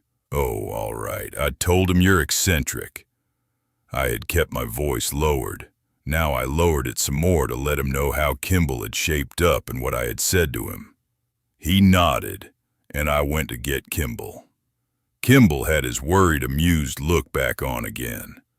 I introduced him and pulled a chair around for him, and after they had exchanged a few words, I said to Wolfe, "If you won't need me, sir, I'll get on to those reports." He nodded, and I got fixed at my desk with papers all around and half underneath a pad which I used for a notebook on such occasions. I had got my signs so abbreviated that I could get down every word of some pretty fast talk and still give the impression to a careless eye that I was just shuffling around looking for last week's delicatessen bill. Wolfe was saying, "You are perfectly correct, Mr. Kimball. A man's time is his own only by sufferance. There are many ways in which he may be dispossessed: flood, famine, war, marriage, not to speak of death, which is the most satisfactory of all, because it closes the question finally." Goodness gracious, Kimball was fidgety. "I do not see why that should make it satisfactory. You came very near finding out, a week ago last Sunday." Wolfe wiggled a finger at him. "You are a busy man, Mr. Kimball, and you have just returned to your office after a week's absence. Why, under those circumstances, did you take time this morning to come to see me?" Kimball stared at him. "That's what I want you to tell me." "Good. You came because you were confused. That is not a desirable condition for a man in the extreme of danger, as you are. I see no indication in your face of alarm or fear, merely confusion. That is astonishing, knowing as I do what Mr. Goodwin has told you. He has informed you that on June 4th, 12 days ago, it was nothing but inadvertence that killed Peter Oliver Barstow, and the same inadvertence saved your life. You met his statement with incredulity, crudely expressed.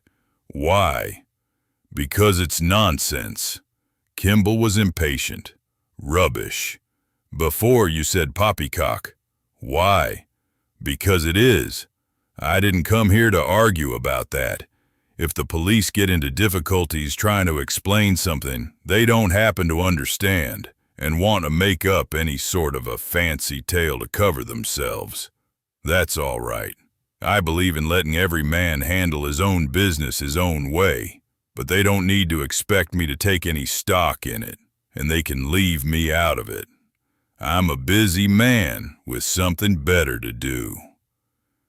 You're wrong, Mr. Wolfe. I didn't come to see you because I was confused, and I certainly didn't come to give you a chance to try to scare me. I came because the police apparently are trying to mix me up in a fancy tale that might give me a lot of trouble and publicity I don't want. And your man gave me to understand you could show me how to avoid it. If you can, go ahead and I'll pay you for it. If you can't, say so, and I'll find better advice.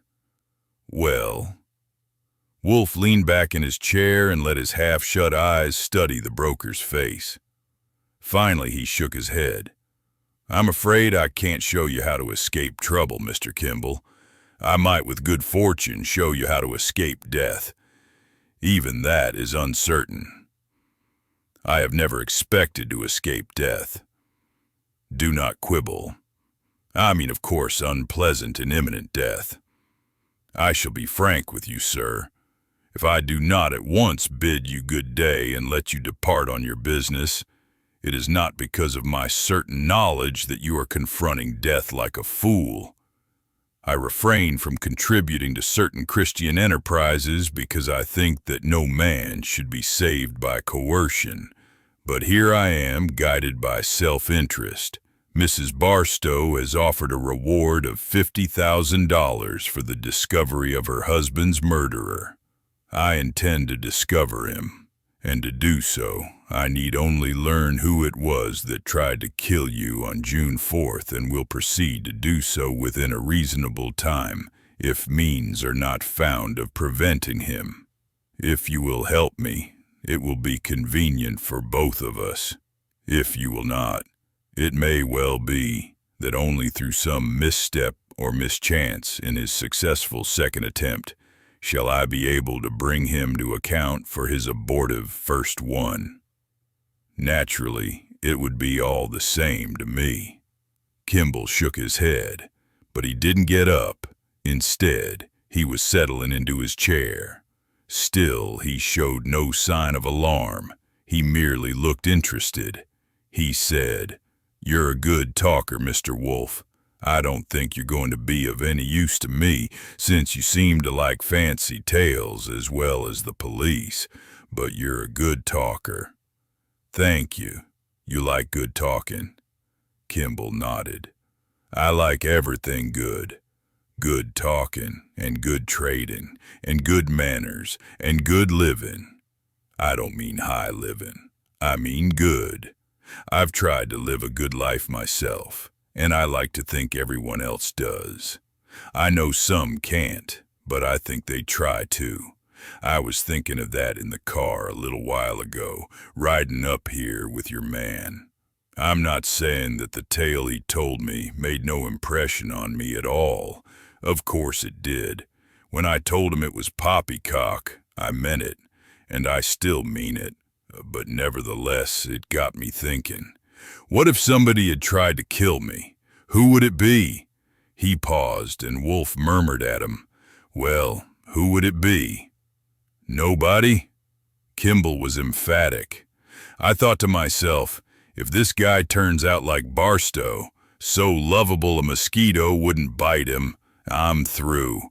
Wolfe said, "I once met a man who had killed 2 other men because he had been bettered in a horse trade." Kimball laughed. "I'm glad he wasn't in grain. If his method of averaging down was universal, I would have been killed not once, but 1,000,000 times. I'm a good trader. It's the one thing I'm proud of. What I love is wheat. Of course, what you love is a fancy tale and a good murder, and that's all right. That's your business. What I love is wheat.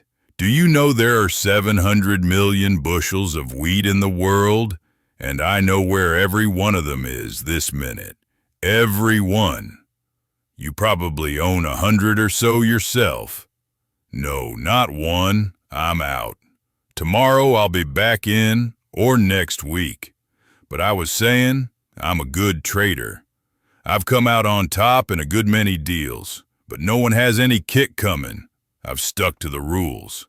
That's what I was thinking on the way riding up here. I don't know all the details of this Barstow business, just what I've read in the papers. As I understand it, they haven't found the driver. I don't believe it ever existed. But even if they found it, and even if I did lend mine to Barstow on the first tee, I still would have a hard time believing anyone intended it for me. I've stuck to the rules and played fair in my business and in my private life. He paused. Wolfe murmured, "There are many kinds of injuries, Mr. Kimball. Real, fancied, material, spiritual, trivial, fatal. I've never injured anyone." "Really? Come now. The essence of sainthood is expiation. If you'll permit it, take me. Whom have I not injured? I don't know why your presence should stimulate me to confession, but it does. Forget the Barstow murder, since to you it is poppycock. Forget the police. We shall find means of preventing their becoming a nuisance to you. I enjoy talking with you, unless your affairs are really pressing. I would not keep you from anything urgent." "You won't?" Kimball looked pleased. "When anything's urgent, I attend to it. The office has got along without me for a week. An hour more won't hurt them." Wolfe nodded approvingly. "Will you have a glass of beer?" "No, thanks. I don't drink." "Ah." Wolfe pressed the button. "You're an extraordinary man, sir. You have learned to abstain, and you are at the same time a good businessman and a philosopher. One glass, Fritz." But we were speaking of injuries, and I was hovering on confession. Whom have I not injured? That, of course, is rhetorical. I would not pose as a ruffian, and I suffer from a romantic conscience.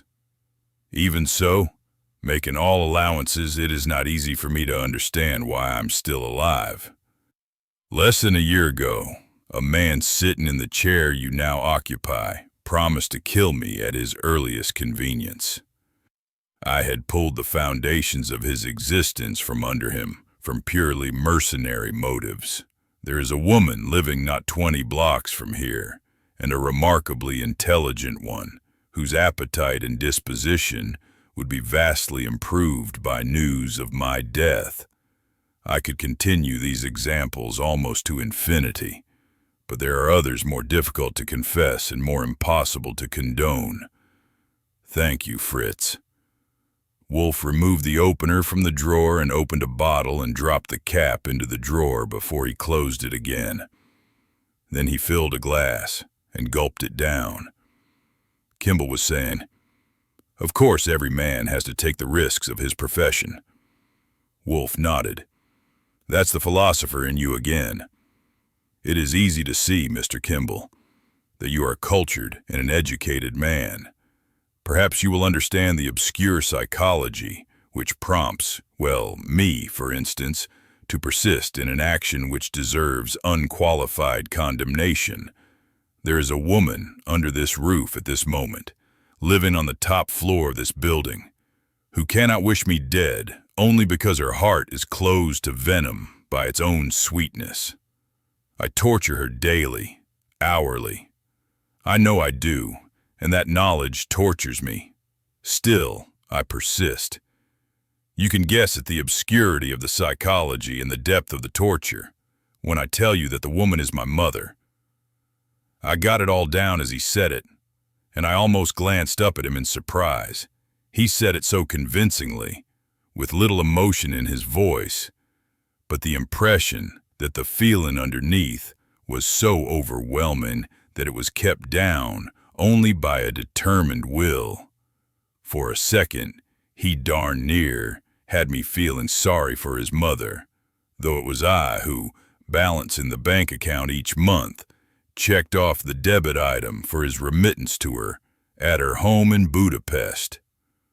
Goodness gracious, Kimball said. Wolfe downed another glass of beer and slowly shook his head from side to side. You will understand why I can recite a category of injuries. I can justly claim familiarity. It seemed to me that Kimball wasn't going to take the hint. He was looking sympathetic and self-satisfied. In fact, he smirked. I'm wondering why you think I'm an educated man. Wolfe's eyebrows went up. Isn't it obvious? It's a compliment if you think so. I quit school out in Illinois when I was 12 and ran away from home. It wasn't much of a home, with an uncle and aunt. My parents were dead. I haven't been in a school since. If I'm educated, it's self-education. Not the worst kind. Wolfe's voice was low and quiet, not much more than a murmur, the voice that he used to say, "Go on," without saying it. You are another proof of it, sir, and New York is itself an education for a lad of that age if he had spirit and character. Probably. It might be, but I didn't come to New York. I went to Texas. After a year on the Panhandle, to Galveston, and from there to Brazil and the Argentine. Indeed, you did have spirit, and your education is cosmopolitan. Well, I covered a lot of territory. I was in South America 20 years, mostly in the Argentine. When I came back to the States, I nearly had to go to school again to learn English. I've lived a lot of funny ways. I've seen a lot of rough stuff, and I've taken part in it. But wherever and whatever it was, I always did one thing. I always stuck to the rules. When I came back to the States, I was selling beef. But gradually, I worked into grain. That was where I found myself. Grain takes a man not afraid to guess and ready to ride his guess the way a gaucho rides a horse.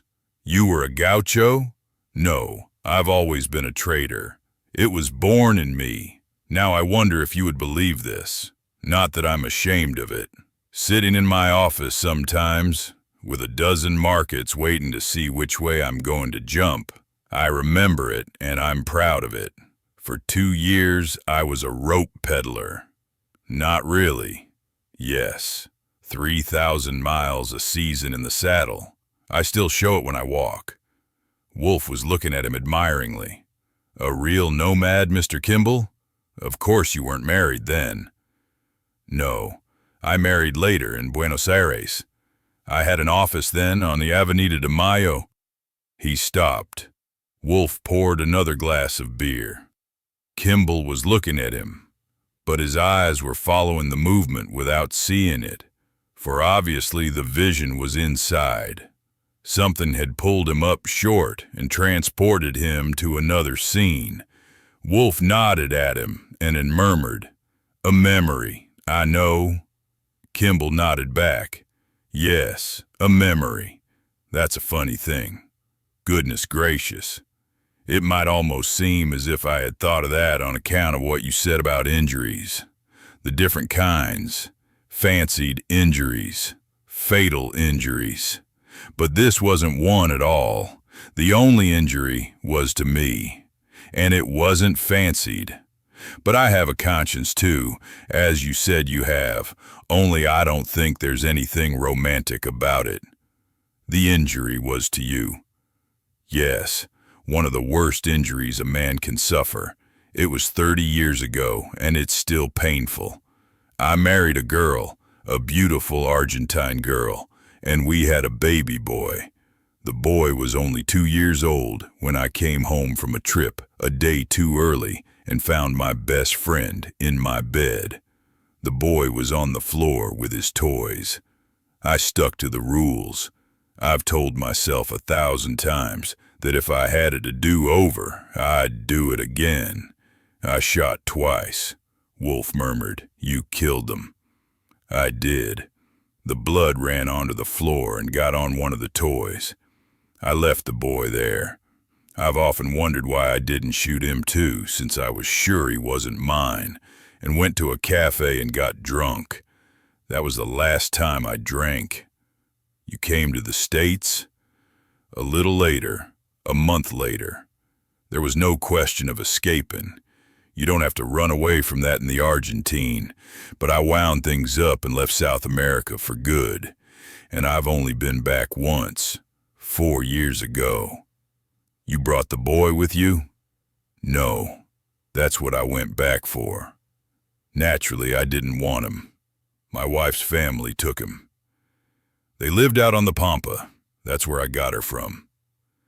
The boy's name was Manuel, and that had been my friend's name. I had suggested naming him after my friend.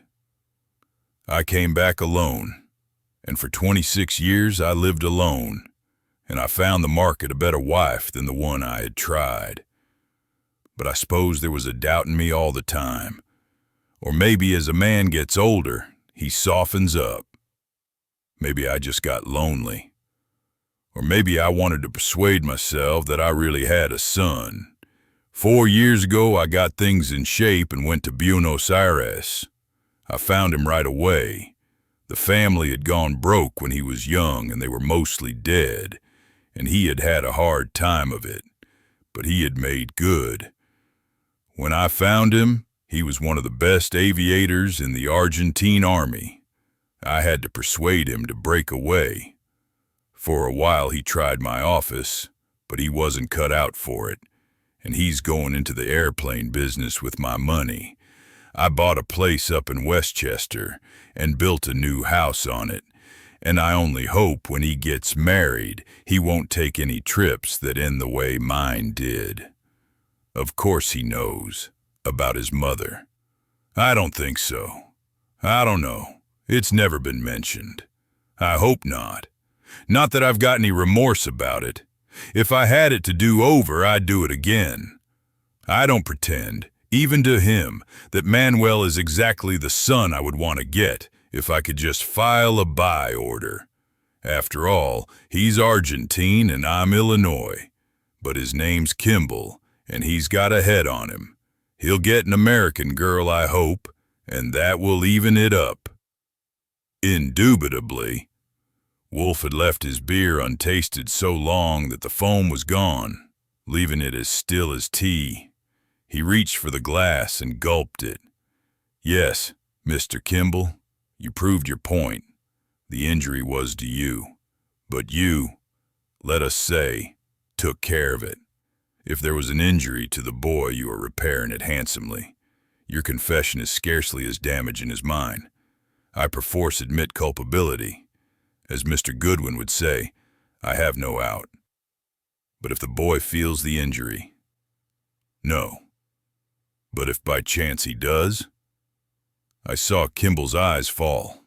It was sometimes not easy to meet Wolfe's eyes, but Kimball the traitor should have been impervious to any eye. He wasn't. He didn't try it again. Abruptly he got up and standing said, He doesn't. I took no such advantage of your confession, Mr. Wolfe. You may, sir. Wolfe didn't stir. You're welcome to all advantages. Why not be frank? There is no danger in me to the innocent. He looked at his watch. In 5 minutes there will be lunch. Lunch with me. I do not pretend to be your friend, but certainly for you or yours, I have no ill will. 30 years ago, Mr. Kimball, you faced a bitter disappointment and acted upon it with energy. Have you lost your nerve? Let us see what might be done. Lunch with me. But Kimball wouldn't. As a matter of fact, it seemed to me that for the first time he looked scared. He wanted to get away from there. I didn't quite get it. Wolfe tried some more to persuade him to stay, but Kimball wasn't having any. He quit looking scared and got polite. He said, goodness gracious. He had no idea it was so late and that he was sorry Wolfe was able to suggest nothing to prevent the police from making a nuisance of themselves, and that he trusted Wolfe would consider their conversation confidential. I went to the door with him. I offered to drive him back downtown, but he said no, he could get a taxi at the corner. From the stoop, I watched him shoving off, and he was right. You could see he had been in a saddle enough to bend his knees out. When I got back to the office, Wolfe wasn't there, so I went on to the dining room. He was getting himself set in front of his chair, with Fritz behind ready to push it. After he had got fixed, I sat down. I had never known him to discuss business during a meal, but I was thinking that day he might. He didn't. However, he did violate a custom. Ordinarily, he loved to talk as he ate, leisurely and rambling on any subject that might happen to suggest itself, as much to himself as to me, I suspected, though I think I was always a good audience. That day, he didn't say a word. In between his bites, I could see his lips pushing out and pulling back again. He didn't even remember to commend Fritz for the dishes, so as Fritz cleared away for the coffee, I tossed a wink at him, and he nodded back with a solemn smile, as much as to say that he understood and would bear no grudge. In the office after lunch, Wolfe got into his chair, still silent. I straightened up the papers on my desk and removed from the pad the sheets that I had used and clipped them together. Then I sat down and waited for the spirit to move him. After a while, he pulled a sigh that would have fed a blacksmith's bellows all afternoon, shoved his chair back so he could get the drawer of his desk open, and began raking the piles of bottle caps into the drawer. I watched him. When it was finished and the drawer shut, he said, "Mr. Kimball is an unhappy man, Archie." I said, "He's a slicker." "Perhaps. Nevertheless, unhappy. He is beset from many sides. His son wants to kill him and intends to. But if Kimball admits that fact, even to himself he is done for and he knows it. His son, and through his son, the future Kimballs, are now all he has to live for. So he cannot admit it and will not. But if he doesn't admit it, and not only admit it, but do something about it, again, he is done for shortly he will die, and probably in a thoroughly disagreeable manner. The dilemma is too much for him, and no wonder, for it has additional complications. He wants help, but he dares not ask for it. The reason he dares not ask for it is that, like all mortal fools, he hopes against all hope. What if he does not admit this? But no man is so poor that he cannot afford a what if. What if his son did attempt to kill him, and by mischance killed Barstow instead? Might the son not take that mischance as an omen? Might he not be persuaded? The father could even discuss it with him, man to man. Might he not be persuaded to make a sensible trade with destiny and give his father's life for the one he has inadvertently taken?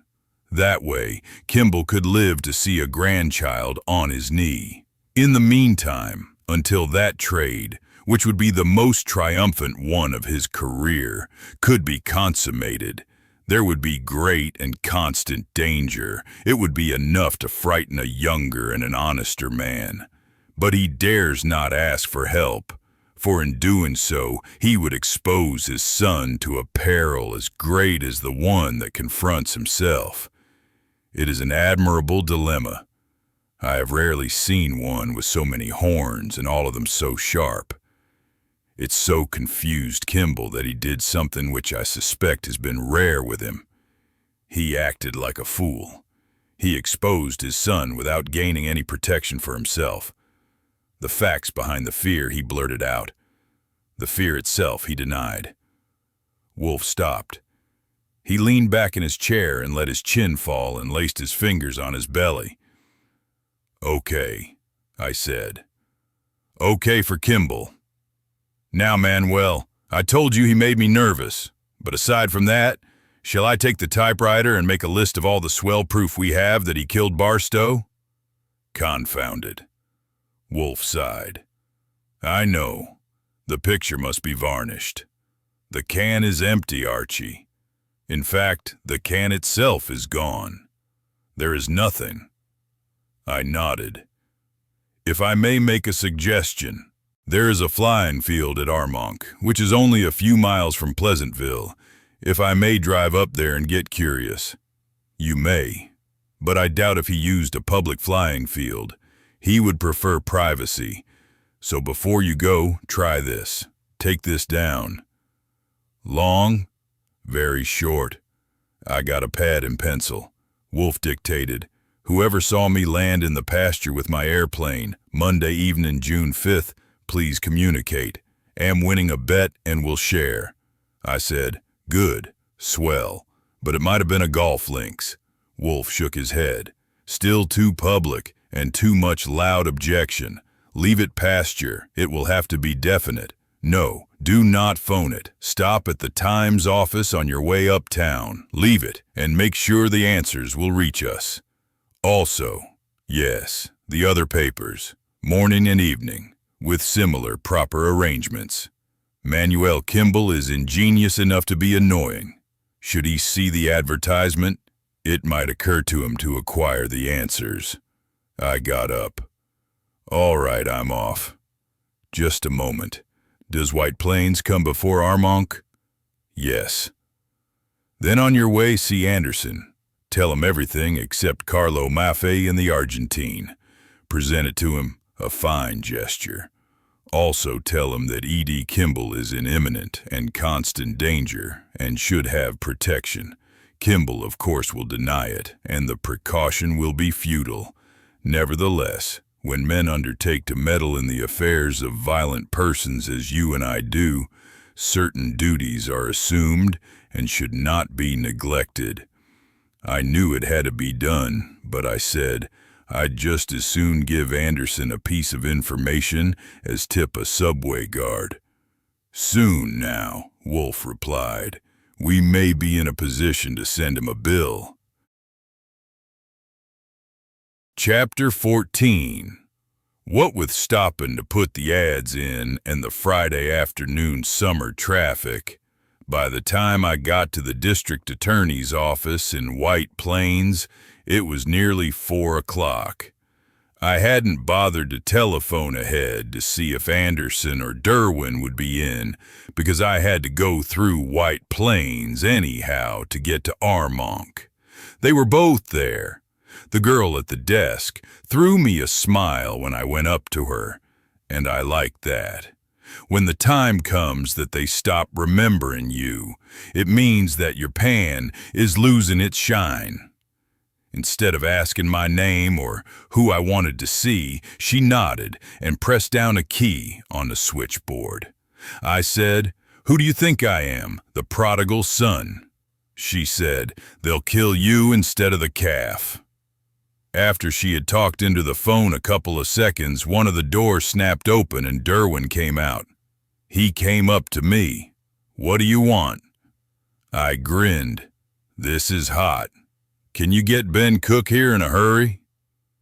Because I didn't like fits, I went right on. "I want to tell Mr. Anderson something. Or you, or both of you." I never did find out. I don't know to this day what that White Plains bunch thought they had been doing during the 6 days that had passed since the autopsy. There was a hint or two, of course. That Friday afternoon, Anderson told me that Corbett had spent 2 days at Holland University. Probably they got hold of a rumor that there was a student there whom Barstow had kept in school an extra hour or some such sizzler. I know they hadn't come within a mile of anything warm. Though it was hard to believe, it was a fact that Anderson didn't even know that Barstow had been using a new bag of golf clubs that had been given to him by his wife as a birthday present until I told him. I only got one piece of news that afternoon. A New York chemist had said definitely that Barstow's blood showed snake venom. It was that report that had got Anderson and Derwin's minds off the golf clubs and dwelling fondly on copperheads. and though I hate like the devil to admit it, it gave me a few bad hours too. Although it left the needle unexplained, I had seen odder things than a needle in a man's stomach accounted for by coincidence. Copperheads were not unknown in Westchester. What if one had been visiting the Green Meadow Club that Sunday and bit Barstow? On the foot or anywhere. It was about good enough for a headache. The snake venom report hadn't been given to the newspapers, and it wasn't given to me until after Anderson and Derwin had my tail, so it didn't cramp my style. And of course, even if the Green Meadow fairway had been carpeted with copperheads a foot deep, Anderson and Derwin couldn't get around the fact that Nero Wolfe had told them exactly what the autopsy would show them. Derwin took me into Anderson's room. Anderson was there with another man. Not a dick, he looked like a lawyer. I sat down and hooked my Panama on my knee. Anderson said, "What's on your mind?" I just simply didn't like that man. I couldn't even have any fun with him, to speak of, because whatever it was disagreeable about him, his face and his manner, was so deep and primitive that the only possible way to get any real satisfaction would have been to haul off and plug him in the nose. Derwin was different. He certainly wasn't my favorite uncle, but he would take a lot of kidding. I said, "Information from Nero Wolfe. Maybe you'd better call a stenographer." He had to pass a few remarks first, but I went patient and forbearing on him. What was the use of thinking up a lot of snappy comebacks when I couldn't use the one I wanted to? So pretty soon he saw he wasn't getting anywhere and called a stenographer, and I spieled it off. I told about the birthday present and the whereabouts of Barstow's golf bag and who had put it there, and the loan of Kimball's driver on the first tee. I suggested that they find out all about Kimball's bag, where he kept it, and who had access to it, though I knew that anyone approaching from that direction would never get anywhere, for Manuel must have had any number of opportunities. Then I gave them Wolfe's message about protection for Kimball. I made that strong.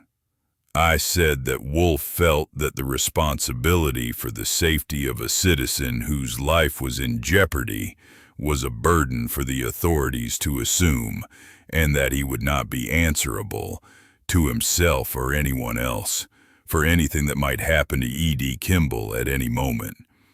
When I got through, Anderson asked questions, and some I answered, and some I didn't. He kept it up quite a while, until finally I had to grin at him. "Mr. Anderson," I said, "you're trying to lure me on." He was smooth, "But not succeeding, Goodwin. I'll be frank with you. When the autopsy verified Wolfe's prediction, I thought he knew who did it. When the reward was offered and he didn't grab it, I knew he didn't know. We know everything you do now, and a lot more, except the one detail of how Wolfe came to make the prediction in the first place. I'd like to know that, though I don't believe it can be of much value since Wolfe doesn't get anywhere with it. All the same, you might tell me. I'll tell you anything and everything. For instance, this morning's snake venom was identified in Barstow's blood." "Thanks. That saves me the trouble of reading tonight's papers." "The papers haven't got it. I can tell you a few other things, too." So he did. He mentioned Corbett's trip to the university and a lot of other junk, and wound it up with a lecture on copperheads. Wanting to get on to Armonk, and to be alone to see if the snake venom news sounds hollow when you dropped it on the sidewalk, I thanked him and got up and put on my hat, and he got sore. I didn't bother anymore. I reminded him about protecting E.D. Kimball, and walked out, since it was only a few miles out of the way and I didn't know how long it would take me at Armonk. I decided to drop in at the Barstows first. From a booth on Main Street, I telephoned. Sarah Barstow was home. 20 minutes later, I was turning into their drive. The same guard was there, and when I stopped, he gave me a look and nodded me on. Some people were on the front terrace having tea. I went to the side door, and Small took me to the sunroom at the back. Only since it was afternoon, the blinds were all up and the glass was in shadow. Small told me that Miss Barstow would join me shortly and asked if I would have some tea. I said, "You didn't think that up all alone." "Of course not a flicker. Miss Barstow told me to offer you tea, sir." Sure, she would. A glass of milk would be nice. In a minute, he was back with the milk, and when it was about half gone, Sarah Barstow came in. I had told her on the phone it was just a social call, nothing to worry about. And as I got up and looked at her coming toward me, natural and young and human, I thought to myself that if she ever started a clinic for broken hearts, I'd be the first in line if I wasn't too busy. I said to her, "You've had a nap since I saw you last." She smiled. "I've slept forever. Sit down." I took my chair and picked up my glass. "Thank you for the milk, Miss Barstow. It's swell milk, too. I'm sorry to call you away from your friends, but it won't take long. I've just been over at Mr. Anderson's office having a chat. I told him about the birthday present and about your night trip to the Tarrytown Ferry. Now, wait a minute. You certainly are quick on the trigger. It don't mean a thing. It was just strategy. You know, what generals lose battles with. That junk is all out. There never was any phony driver in your father's bag when your mother gave it to him or any other time. Nobody ever tried to kill him. He died by an accident." She was staring at me. I waited to let her digest it. She said, "Then it wasn't murder at all. Nero Wolfe was wrong. But how?" "I didn't say it wasn't murder. Wolfe wasn't wrong. The accident happened on the first tee. Your father's caddy was off with his bag, and your father borrowed E.D. Kimball's driver. It was that borrowed driver that did it. It was a rotten break, that's all. Nobody wanted to kill him." She said, "My father, I knew my father." I nodded. "Yes, I guess you knew your father all right. That's all I wanted to tell you, Miss Barstow. I didn't like to phone it because I don't know when Anderson will want to release it. So it's confidential. I didn't want you to find out from him what I had told him and maybe think I had double-crossed you. If he should be so curious that he begins asking you why you go around throwing golf bags in the river, in spite of the fact that that's all washed up, tell him to go to hell. That's why I told you that. The reason I told you about Kimball lending his driver was because I know it can't be any fun lying in bed wondering who murdered your father when you ought to be asleep. Nobody murdered him, but it would be okay to keep that in the family for a while." I got up. "That's all?" She sat still. She looked up at me. "Are you going?" "I think I'll sit here a little." "Thank you, Mr. Goodwin. You didn't finish your milk." I picked up the glass and emptied it and went on out. I was thinking that even on a busy day, I might find time to drop in at that clinic. By the time I got to Armonk, it was after 6 o'clock, but the sun was still high, and a couple of planes were perched on the field, and another one was just landing. There was signs all around, "Fly $5" and "Try the Sky," and other come-ons, painted on the fence and the walls of the wooden hangars.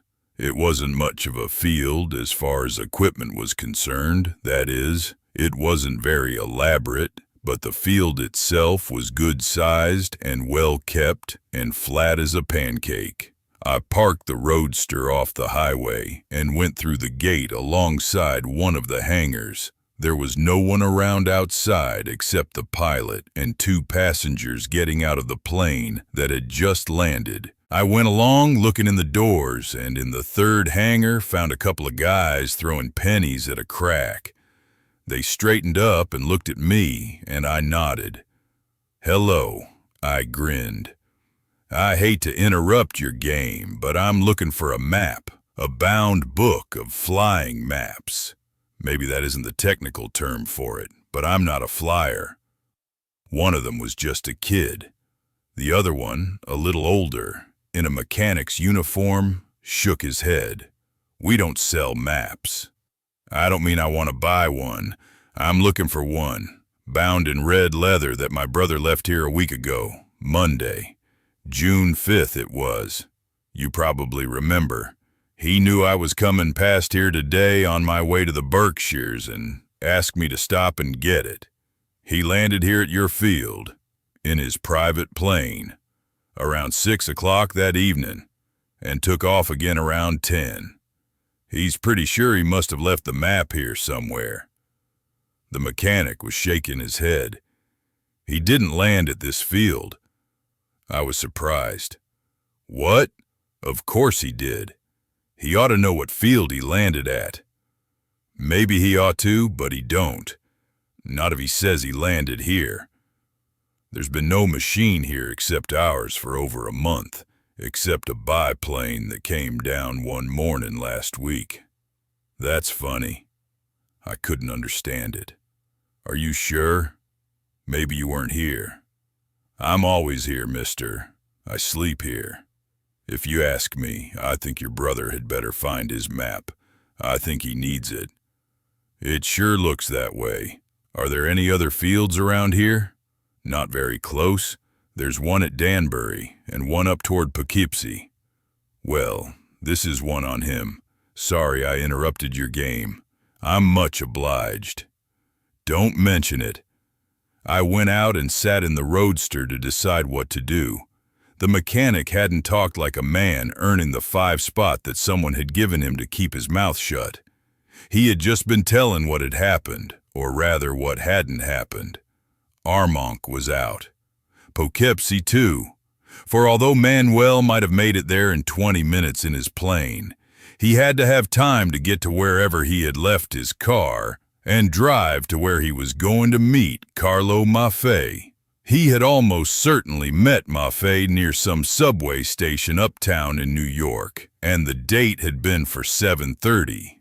He could never have made it from Poughkeepsie. Danbury, I thought, was barely possible, and I headed the roadster north. I didn't like to do that at all, for it was June 16th, the anniversary of the day little Tommy Williamson had been restored to his parents in Wolfe's office, and Mr. and Mrs. Burke Williamson and Tommy, 4 years older now, were going to celebrate as usual by dining with Wolfe. Each year, they tried to get him to go to their place, but they never succeeded. They were all right, and I liked Tommy, but the point I had in mind was the importance that Fritz attached to that occasion. Of course, he knew that Williamson owned a chain of hotels, and I suppose he wanted to show him what a pity it was that hotels never had anything fit to eat.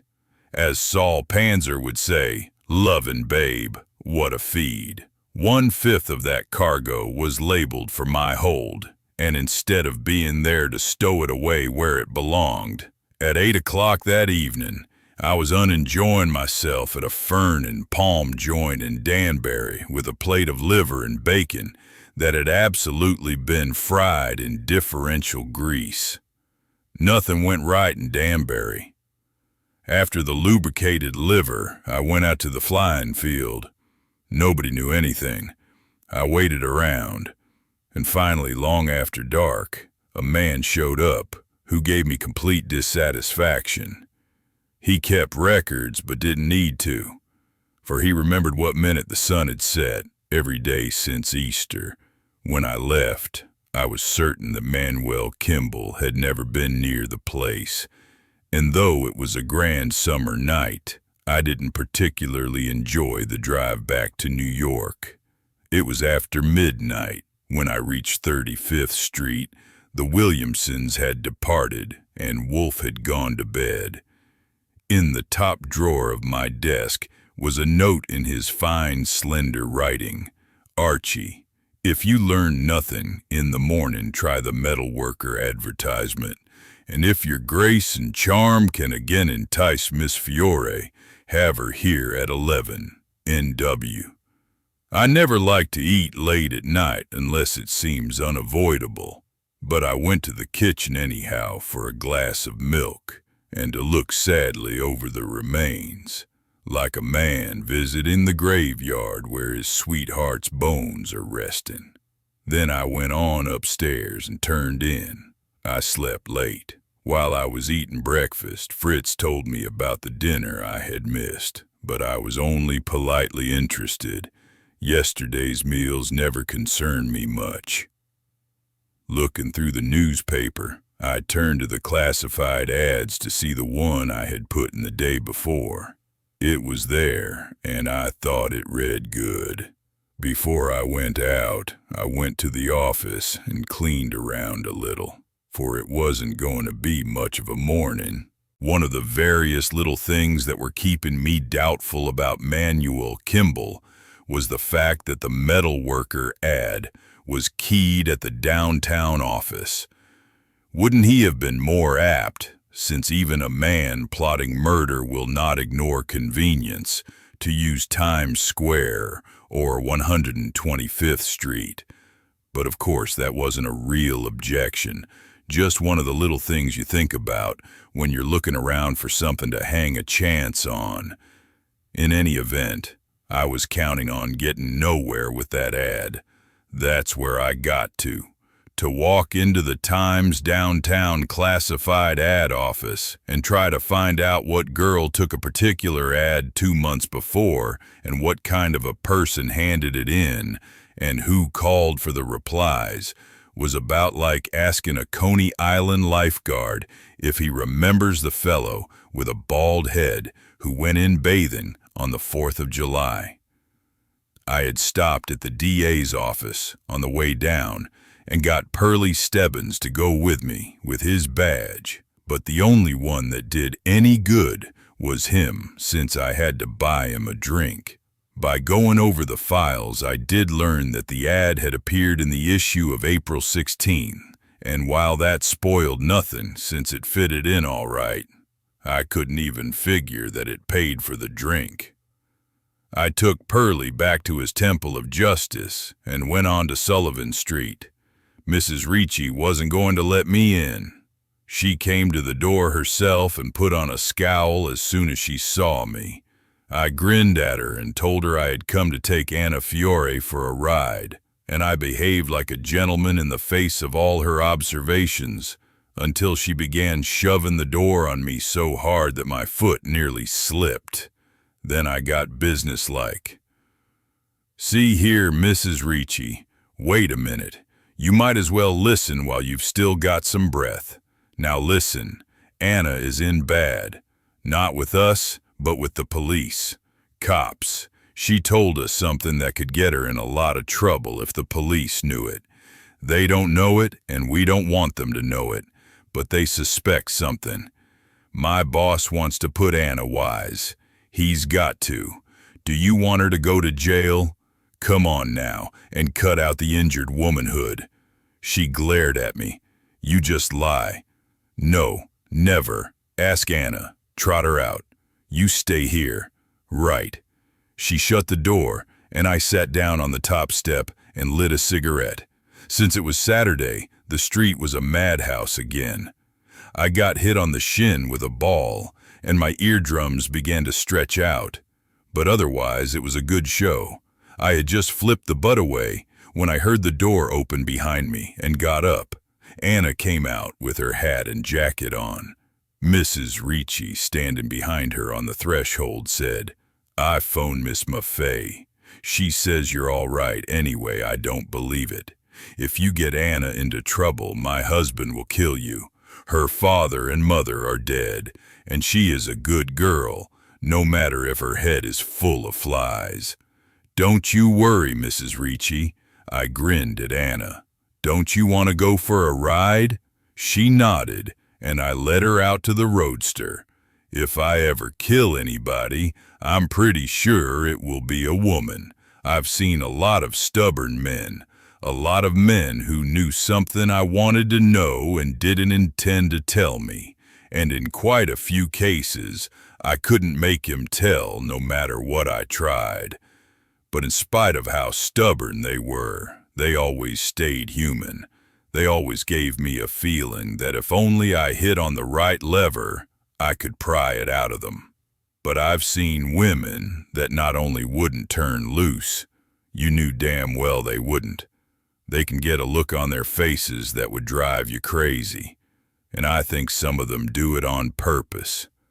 The look on a man's face says that he'll die before he'll tell you, and you think you may bust that up.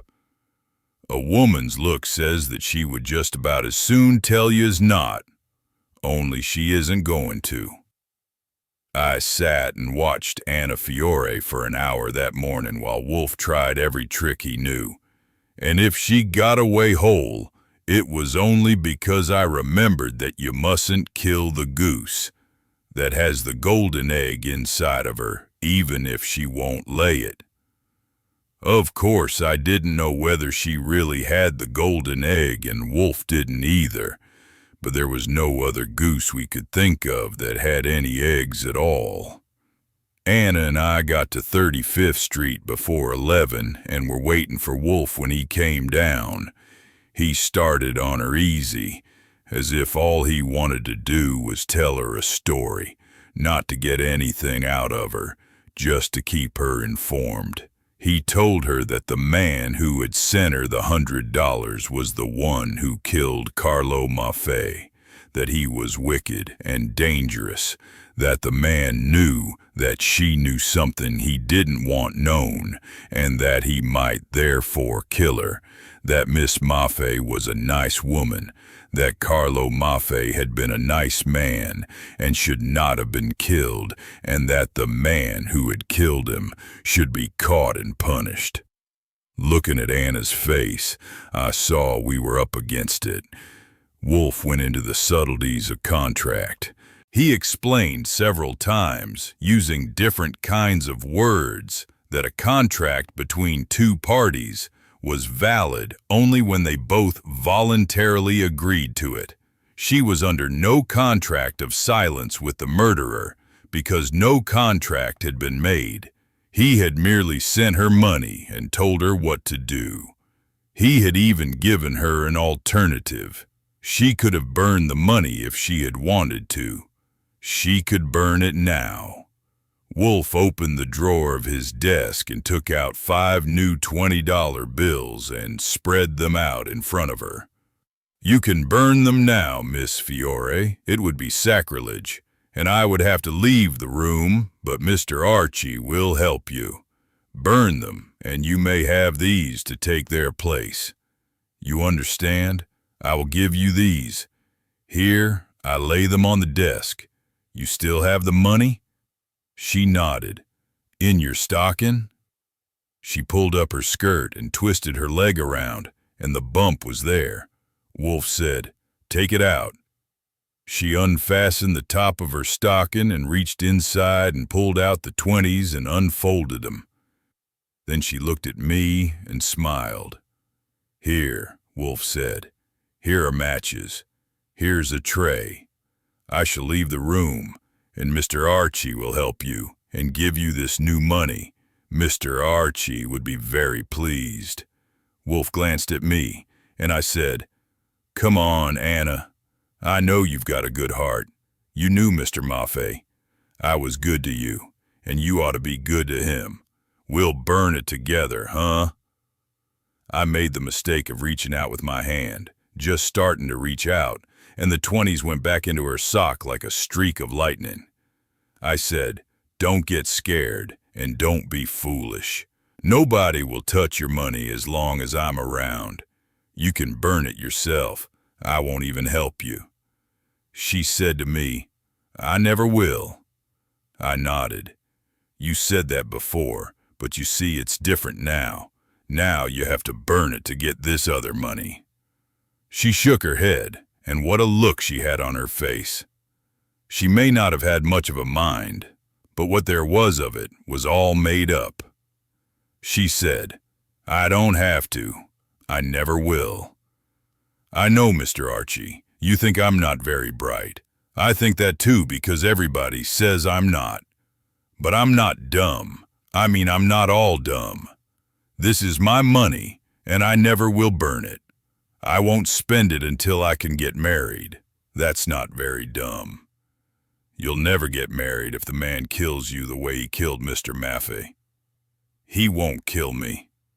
I thought, by heaven, if he doesn't, I will. Wolfe took a new tack. He began trying to trick her. He asked her questions about her parents, her early life, her duties and habits at the Ricci's, her opinions of this and that. She seemed relieved and answered pretty well, but she took her time, especially when he got onto the rooming house. And the first time he started to edge up on her by asking something about cleaning Carlo Maffei's room, she closed up like a clam. He started somewhere else and came around by another way, but the same stone wall shut him off. It was really beautiful of her. I would have admired it if I had had time. Dumb or not, she had it fixed up inside so that something went click when Carlo Maffei's name or anything associated with him was approached, and it worked just as well as Wolfe's sagacity worked. He didn't give up. He'd take a quiet, casual tone, and knowing his incredible patience and endurance, I was thinking that after all, there was a chance he might wear her down in a couple of weeks. The door of the office opened. Fritz was there. He closed the door behind him, and when Wolfe nodded, came over and presented a card on the tray. Wolfe took it and looked at it, and I saw his nostrils open a little. He said, "A pleasant surprise, Archie," and handed the card across the desk, and I reached and took it. The card said, Manuel Kimball, Chapter 15. I stood up. Wolfe sat a moment silent, his lips pushing out and in. Then he said, "Show the gentleman into the front room, Fritz.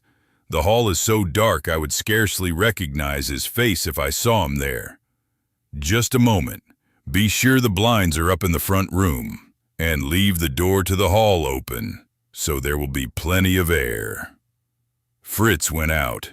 Wolfe said, his voice a little quieter even than usual, "Thank you, Miss Fiore. You have been very patient and have kept within your rights.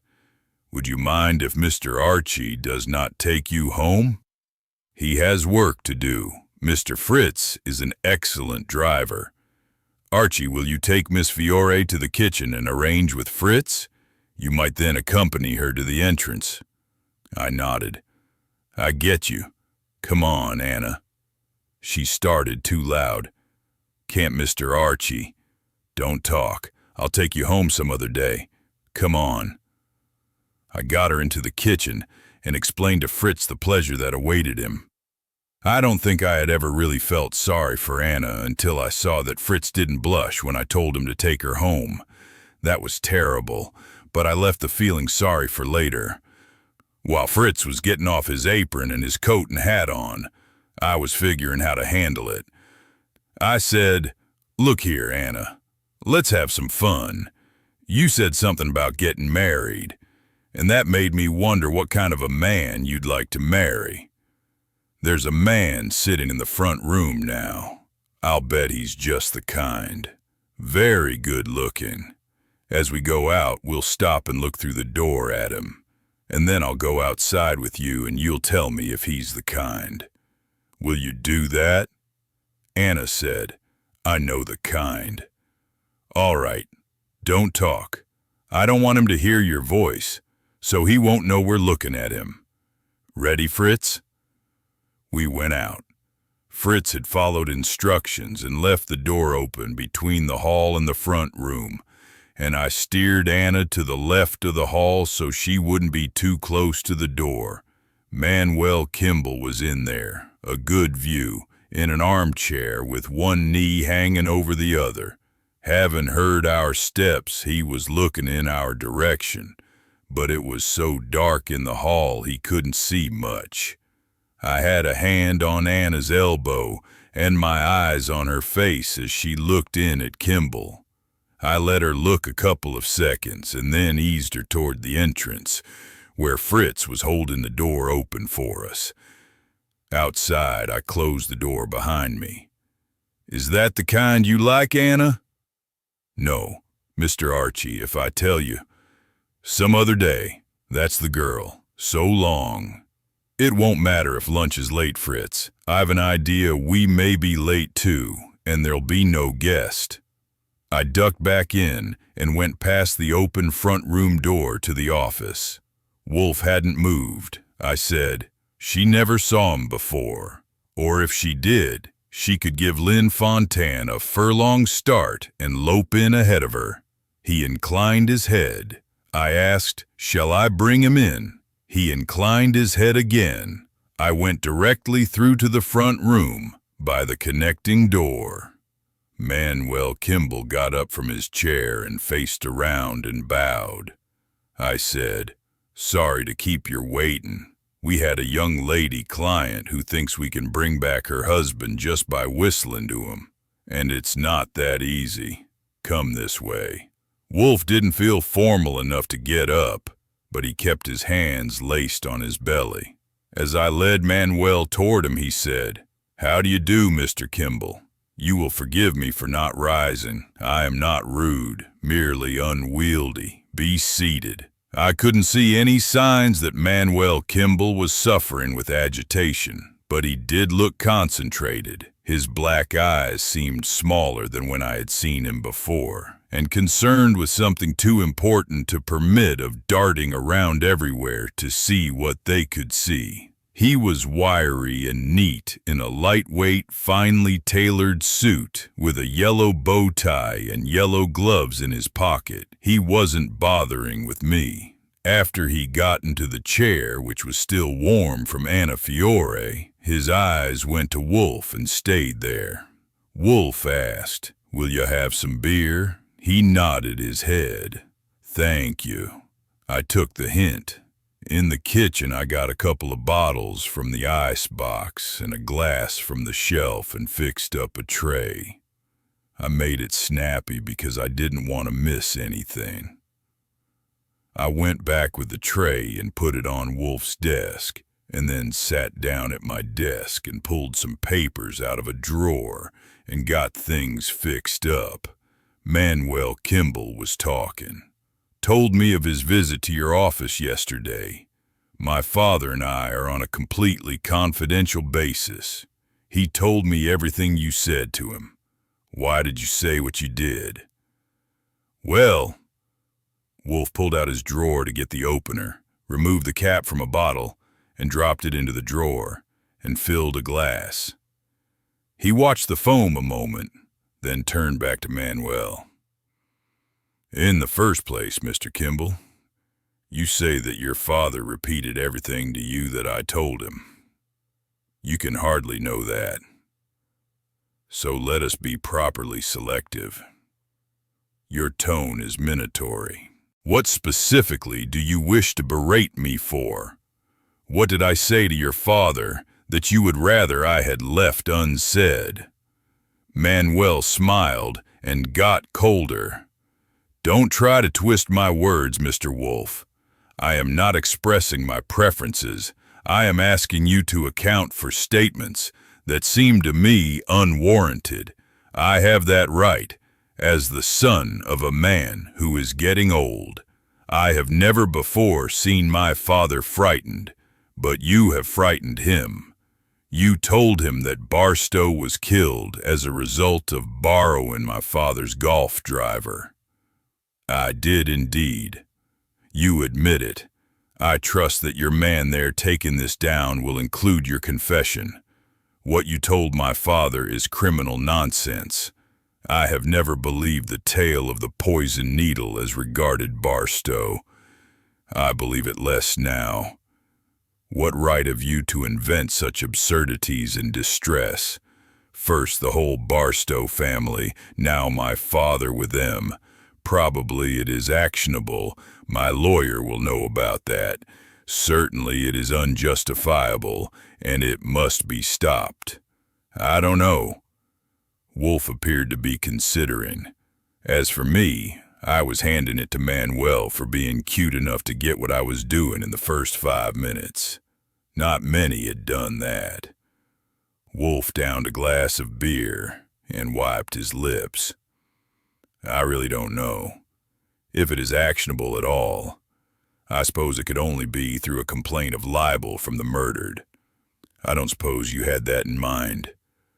I have only one thing in mind. Manuel's eyes were even smaller. That it has got to stop.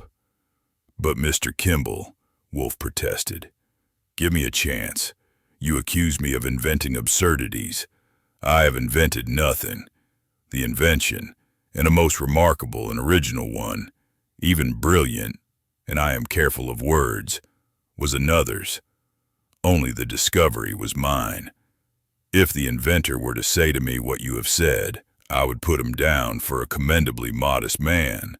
No, sir, I did not invent that golf driver. And no one else did. Where is it? Alas, Wolfe turned a hand palm up. I have yet to see it. What proof is there that it ever existed? The needle that it propelled into Barstow's belly. Bah! Why from a golf driver? Why on the first tee? The wasp came from nowhere and synchronized.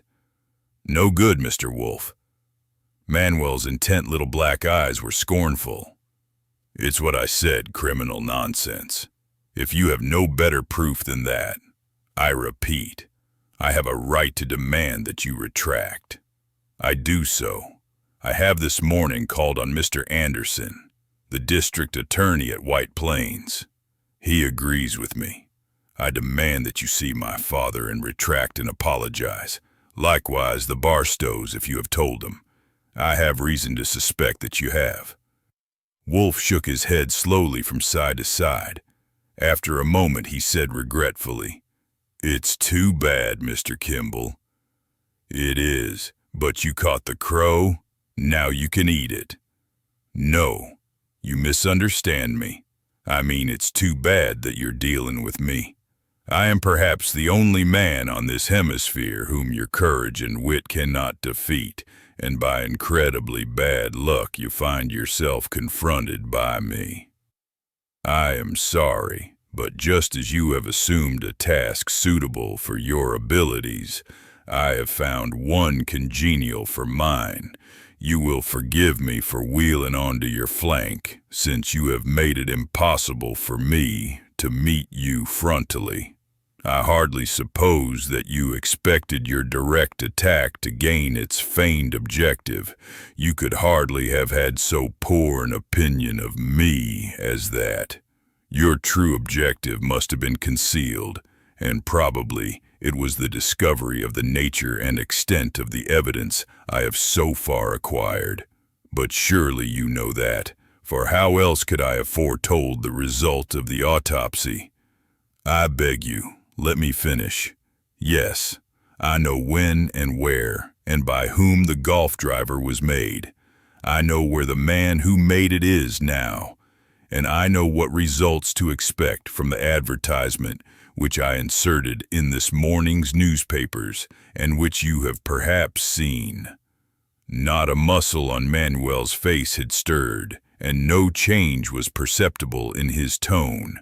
His eyes kept straight on Wolfe as he said, If you know all that, I doubt if you do. Is that not information for the district attorney? Yes. Do you want me to give it to him? I want? Of course, if you have it. Good. Wolfe wiggled a finger at him. I'll tell you what you do, Mr. Kimball. Do me a favor. On your way home this afternoon, stop at Mr. Anderson's office. tell him what information I have, and suggest that he send for it. Now, I am sorry. It is past my lunch hour. May I offer you a compliment? If almost anyone else I have known were in your position, I would try to detain him longer on the chance of learning something. With you, I feel that eating my lunch will be more profitable. Manuel was on his feet. I should tell you, I am going from here to my lawyer. You will hear from him. Wolfe nodded. Certainly your best move. Obvious, but still the best. Your father would wonder if you did not. Manuel Kimball turned and went. I got up and started after him for the courtesy of the house, but he was out of the front door before I made it. I went back to Wolfe. He was leaning back with his eyes closed. I asked loud enough to wake him up. Did that guy come here to find out if he'd have to go ahead and kill his father during the weekend? He sighed. His eyes opened and he shook his head. Lunch, Archie. It won't be ready for 10 minutes. Fritz only got back at 1. The anchovies and celery will divert us. So we went to the dining room. Right there, at that point, the Barstow-Kimball case went dead. At least Wolfe went dead, and that was the case as far as I was concerned. It wasn't a relapse, he just closed up. While plenty went into him during lunch, of course nothing came out. And when the meal was finished, he went to the office and sat. I sat at my desk and caught up with a few things, but there wasn't much to do, and I kept glancing at Wolfe, wondering when he would open up. Although his eyes were closed, he must have felt my glances, for all of a sudden he looked at me and said, "Confound it, Archie. Cannot paper be made not to rattle?" I got up. All right, I'll beat it. But damn it, where? Have you lost your tongue? Anywhere. Go for a walk. And return? Anytime. It doesn't matter. Dinner? Are you waiting for Manuel to bump off his old man? Go, Archie. It seemed to me that he was rubbing it in, since it was already 3:30. And in another half hour he would himself have left to go up to the plant rooms. But seeing the mood he was in, I got my hat from the hall and went out. I went to a movie to think, and the more I thought, the more uncomfortable I got. Manuel Kimball's visit and his challenge, for that was what it amounted to, darned near succeeded as far as I was concerned. I had been aware that we weren't quite ready to tell Mrs. Barstow what address to mail the check to, but I hadn't fully realized how awfully empty our bag was. We had found out some things to our own satisfaction, but we had no more proof that there had been a murder than we had had when we started, let alone who had done it. But that wasn't all. The worst was that there was no place to go from there. Granted that it was Manuel Kimball, how could we tie him up? Find the golf driver. Fat chance. I could see him in his plane flying low over the river or a reservoir, dropping the club out with a chunk of lead wired to the shaft. Trace the poison to him. About the same chance. He had been planning this for years maybe, certainly months. He may even have had the poison with him when he came up with his father from the Argentine. Anyway, he could have got it from there at any time, and try and find out. Get him to talk on the telephone with Mrs. Ricci and have her recognize his voice. Sure, that was it. Any jury would convict on that without leaving the courtroom.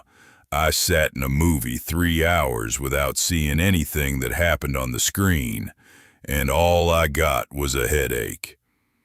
I never did know what Wolfe was up to that Saturday afternoon and Sunday. Was he just bumping his head against the wall as I was? Maybe. He wasn't very sociable. Or was he possibly waiting for Manuel to make a move? But the only move Manuel could have made would have been to kill his father, and then where would we have been? Anderson would have left us out in the cold, and while neither Wolfe nor I would have worn any back for E.D. Kimball, we certainly would have done so for the 50 grand. As far as E.D. Kimball was concerned, I figured that by rights he had been killed on June 4th anyway, and he might be grateful for 2 weeks of grace. But Wolfe wasn't waiting for that. I was sure he didn't expect it from what he said about Manuel's Sunday afternoon. It was then that he opened up and talked a little, but not to much point. He was being philosophic. It was raining. It rained all that Sunday. I wrote some letters and went through 2 Sunday papers and spent a couple of hours on the roof chinning with horsemen and looking over the plants. But no matter what I did, I was in a bad humor. The damn rain never let up once. Not that it would have bothered me if I had had anything to do.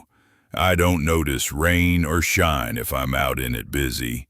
But monkeying around that dry, dark, quiet house all day long with that constant patter outside and never a let up didn't help my disposition a bit.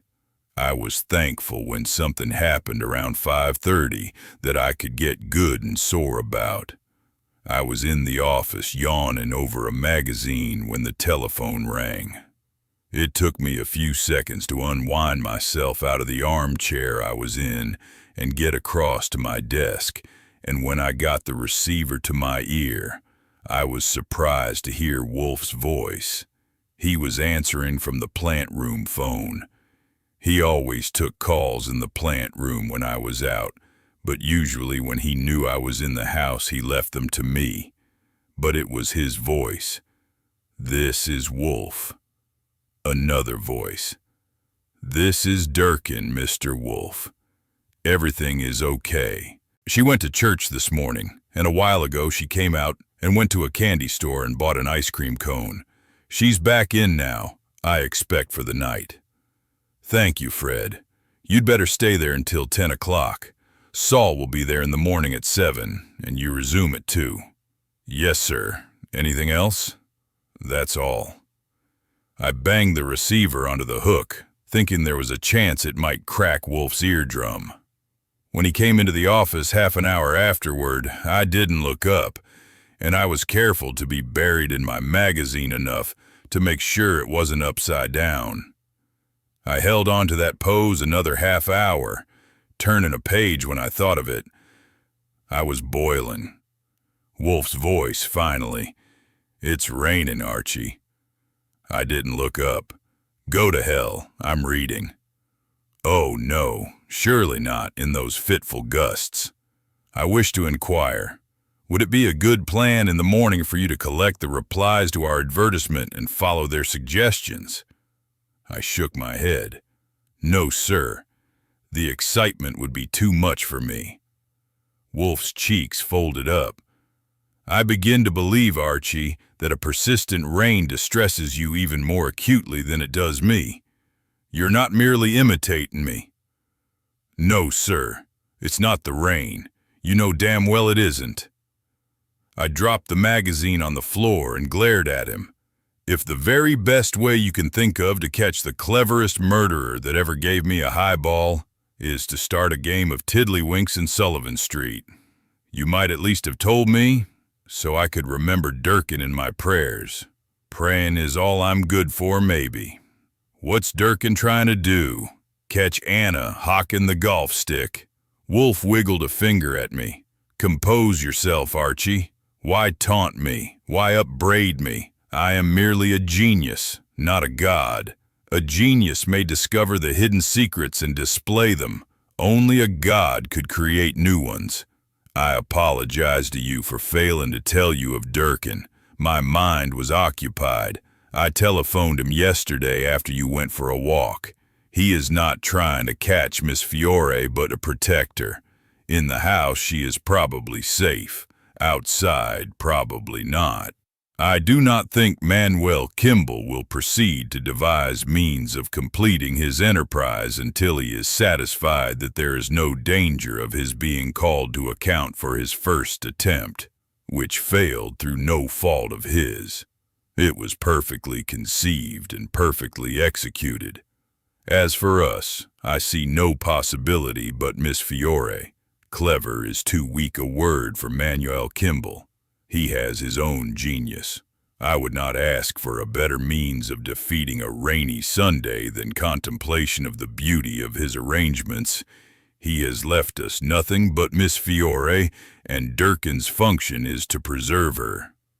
Preserve is good, since she might as well be sealed up in a can. I think the can may be opened. We shall try, but that must wait until we are completely satisfied as to June 5th. By the way, is Maria Maffei's telephone number in the book? Good. Of course, we don't know what Miss Fiore is guarding so jealously. If it turns out to be trivial and insufficient, then we must abandon the skirmish and plan a siege. No man can commit so complicated a deed as a murder and leave no vulnerable points. The best he can do is render them inaccessible, save to a patience longer than his own, and an ingenuity more inspired. In Manuel Kimball's case, those specifications are, well, considerable. If in fact Miss Fiore is guarding the jewel that we seek, I earnestly hope that he is not aware of it. If he is, she is as good as dead. With Durkin protecting her, we cannot protect from lightning. We can only observe it strike. I have explained that to Fred. If Manuel Kimball kills that girl, we shall have him. But I think he will not. Remember the circumstances under which he sent her the $100. At that time, he could not have supposed that she knew anything that could connect him with Barstow, or he would not have made so inadequate a gesture. He knew only her first name. Probably Carlo Maffei had mentioned it, and had said enough of her character, and of some small discovery she had made to suggest to Manuel Kimball, after he had killed Maffei, to risk $100 on the chance of additional safety without the possibility of added danger. If that surmise is correct, and if Miss Fiore knows nothing beyond what Kimball was aware that she knew, we're in for a siege. Saul Panzer will go to South America. I warned him yesterday on the telephone to be in readiness. Your program, already in my mind, will be elaborate and tiresome. It would be a pity, but we would have no just grievance against Manuel Kimball. It was only by his ill fortune and my unwarranted pertinacity in asking Miss Fiore a trivial question a second time that the first piece of his puzzle was discovered. Wolfe stopped. I got up and stretched. All I have to say is, he's a dirty spiggity. No, Archie, Mr. Manuel Kimball is an Argentinian. Spiggity to me. I want a glass of milk. Can I bring you some beer? He said no, and I went to the kitchen. I felt better. There were times when Wolfe's awful self-assurance gave me a touch of a dash of a suggestion of a pain in the neck, but there were other times when it was as good as a flock of pure and beautiful maidens smoothing my brow. This was one of the latter. After I had finished with a sufficient quantity of milk and cookies, I went out to a movie and didn't miss a scene. When I went home, it was still raining. But Monday morning was beautiful. I got out early. Even in New York, the washed air was so fresh and sweet in the sunlight that it somehow dissolved all the motor exhausts and the other million smells sneaking out of windows and doors and alleys and elevator lids, and made it a pleasure to breathe. I stepped on it. By 8:30, I was out of Bronx Park and turning into the Parkway. I had collected more than 20 answers to the ad and had gone through them. About half of them were phony. Chiselers trying to horn in or poor fish trying to be funny. Some others were honest enough, but off of my beat. Apparently, June 5th had been a good day for landing in pastures with airplanes. 3 of them not only looked good but fitted together.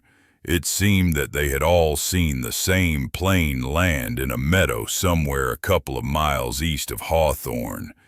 That was too good to be true, but it wasn't. A mile out of Hawthorne, following the directions in the letter, I left the highway and turned into an uphill dirt road with the ruts left washed out and stony by the rain. After a while, the road got so narrow and doubtful that it looked as if it might play out any minute, and I stopped at a house and asked where the Carters lived. On up. I went on. The Carter residence, on top of the hill, was about ready to fall down. It hadn't been painted since the war, and the grass was weeds, but the dog that got up to meet me was friendly and happy, and the wash on the line looked clean in the sunshine. I found Mrs. Carter around back, getting the rest of the wash through. She was skinny and active, with a tooth gone in front. "Mrs. T.A. Carter?" "Yes, sir." "I've come to see you about your reply to an ad I put in Saturday's paper about my landing with my airplane. Your letter is quite complete. You saw me land?" She nodded. "I sure did. I didn't see the ad, though. Minnie Vaughter saw it, and I had told her about the airplane, and she remembered it and brought the ad up Saturday afternoon. It was lucky I had told her about it. Sure, I saw you land." "I wouldn't have supposed you could see me from here." "Sure, look, this is a pretty high hill."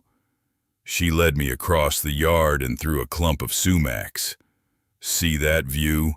My husband says that view's worth $1 million. See the reservoir like a lake?" She pointed. "That field down there's where you landed. I wondered what was up. I thought y'd broke something. I've seen plenty of airplanes in the air, but I never saw one land before." I nodded. "That's it, all right. Thanks to the completeness of your letter, there's not much I need to ask you. You saw me land at 10 minutes past 6 and saw me get out and walk south across the meadow toward the road.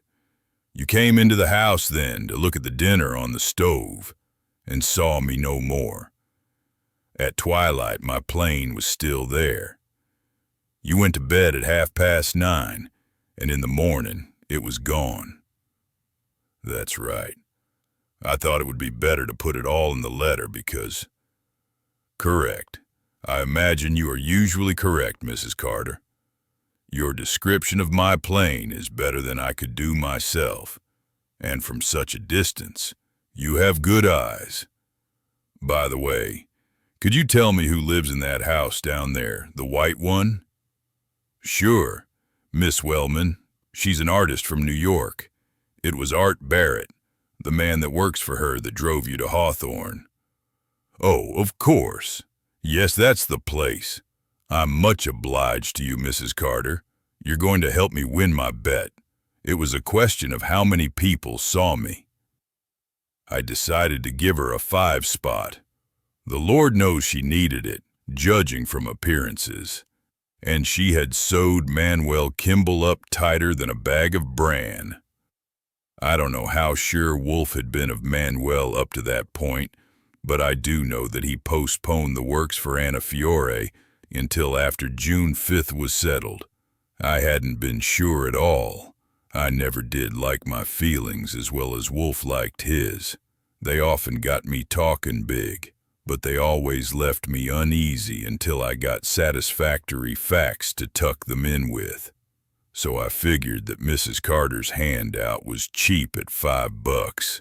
Manuel Kimball was settled with us. To get enough to settle him with a jury was another matter, but as far as we were concerned, he was all set. Mrs. Carter got her hand all around the $5 bill and started toward the house, remarking that the wash wouldn't finish itself. I stood a minute looking down at the meadow far below. That was where Manuel Kimball had landed and left his plane. Across that field, he had walked to the White House and asked a man there to drive him to Hawthorne. At Hawthorne, which was only a few miles from his home. He had either had his own car waiting or had rented one at a garage. He had driven to New York, stopping probably at White Plains to telephone Carlo Maffei and arrange a meeting. He was already screwed up and alarmed because Maffei had abandoned the trip to Europe. And when he met him that evening at 7:30, and Maffei produced the clipping he had cut from the Times that morning and began to talk about how hard it was to keep his mouth shut about golf drivers, that was plenty for Manuel. With Maffei in the car with him, he drove to some secluded nook and found an opportunity to sink a knife 5 inches into Carlo's back at the point where the heart was waiting for it. Leaving the knife there to hold the blood in, he drove around the countryside until he found the sort of spot he needed, dragged Maffei's body out of the car and carried it into a thicket, returned to the car, and drove to Hawthorne, where he got a taxi to take him back to the White House that was there in the valley below me. If he needed help taking off in the plane, Art Barrett and the taxi driver were both handy. Around 10 o'clock, he landed on his own private lighted field and told Skinner that it was really more fun flying at night than in the daytime. There was nothing wrong with that, except possibly one thing. It was giving Carlo Maffei credit for a lot of activity between his ears, to suppose that reading that piece about Barstow's death was enough to put him wise. But I laid that away. There was no knowing what might have happened before to make Maffei suspicious, and the mere oddity of the outlandish contraption he had been paid so well to construct had certainly made him wonder. I decided not to tackle Art Barrett. I couldn't very well present myself as the aviator as I had with Mrs. Carter, since he had driven Manuel to Hawthorne, and there was nothing he could tell me that would be worth the trouble of doping out an approach. For the present, I had enough. There would be time for that later, if we needed him for a case.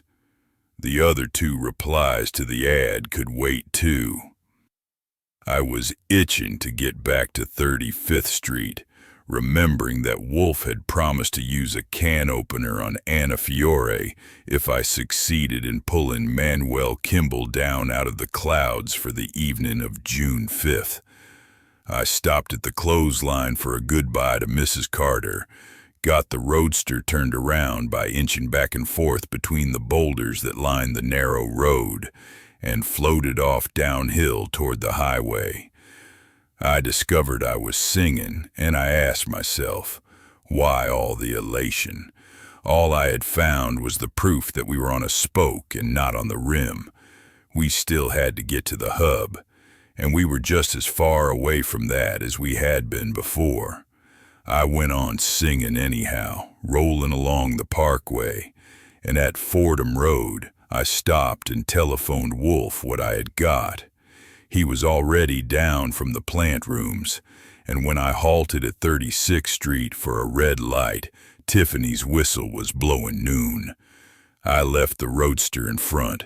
Wolfe was in the office. He was seated at his desk, and Fritz was bringing in a tray with a glass and 2 bottles of beer. Wolfe said, "Good morning, friend Goodwin." "What?" I stared. "Oh, I get you." I had left my hat on. I went to the hall and tossed it on a hook and came back. I sat down and grinned. I wouldn't go sour now even for Emily Post. Didn't I tell you Manuel Kimball was just a dirty spiggity? Of course it was your ad that did it. Wolfe didn't look as if he was on my boat. He didn't seem interested, but he nodded and said, "You found the pasture?" "I found everything. A woman that saw him land and know just which parts of his plane are red and which blue, and a man that drove him to Hawthorne. Everything we could ask for." "Well," he wasn't looking at me. "Well, what are you trying to do? Get me sore again? What's the matter?" The palm of his hand coming up from the chair arm stopped me. "Easy, Archie. Your discovery is worthy of celebration, but you must humor me by postponing it.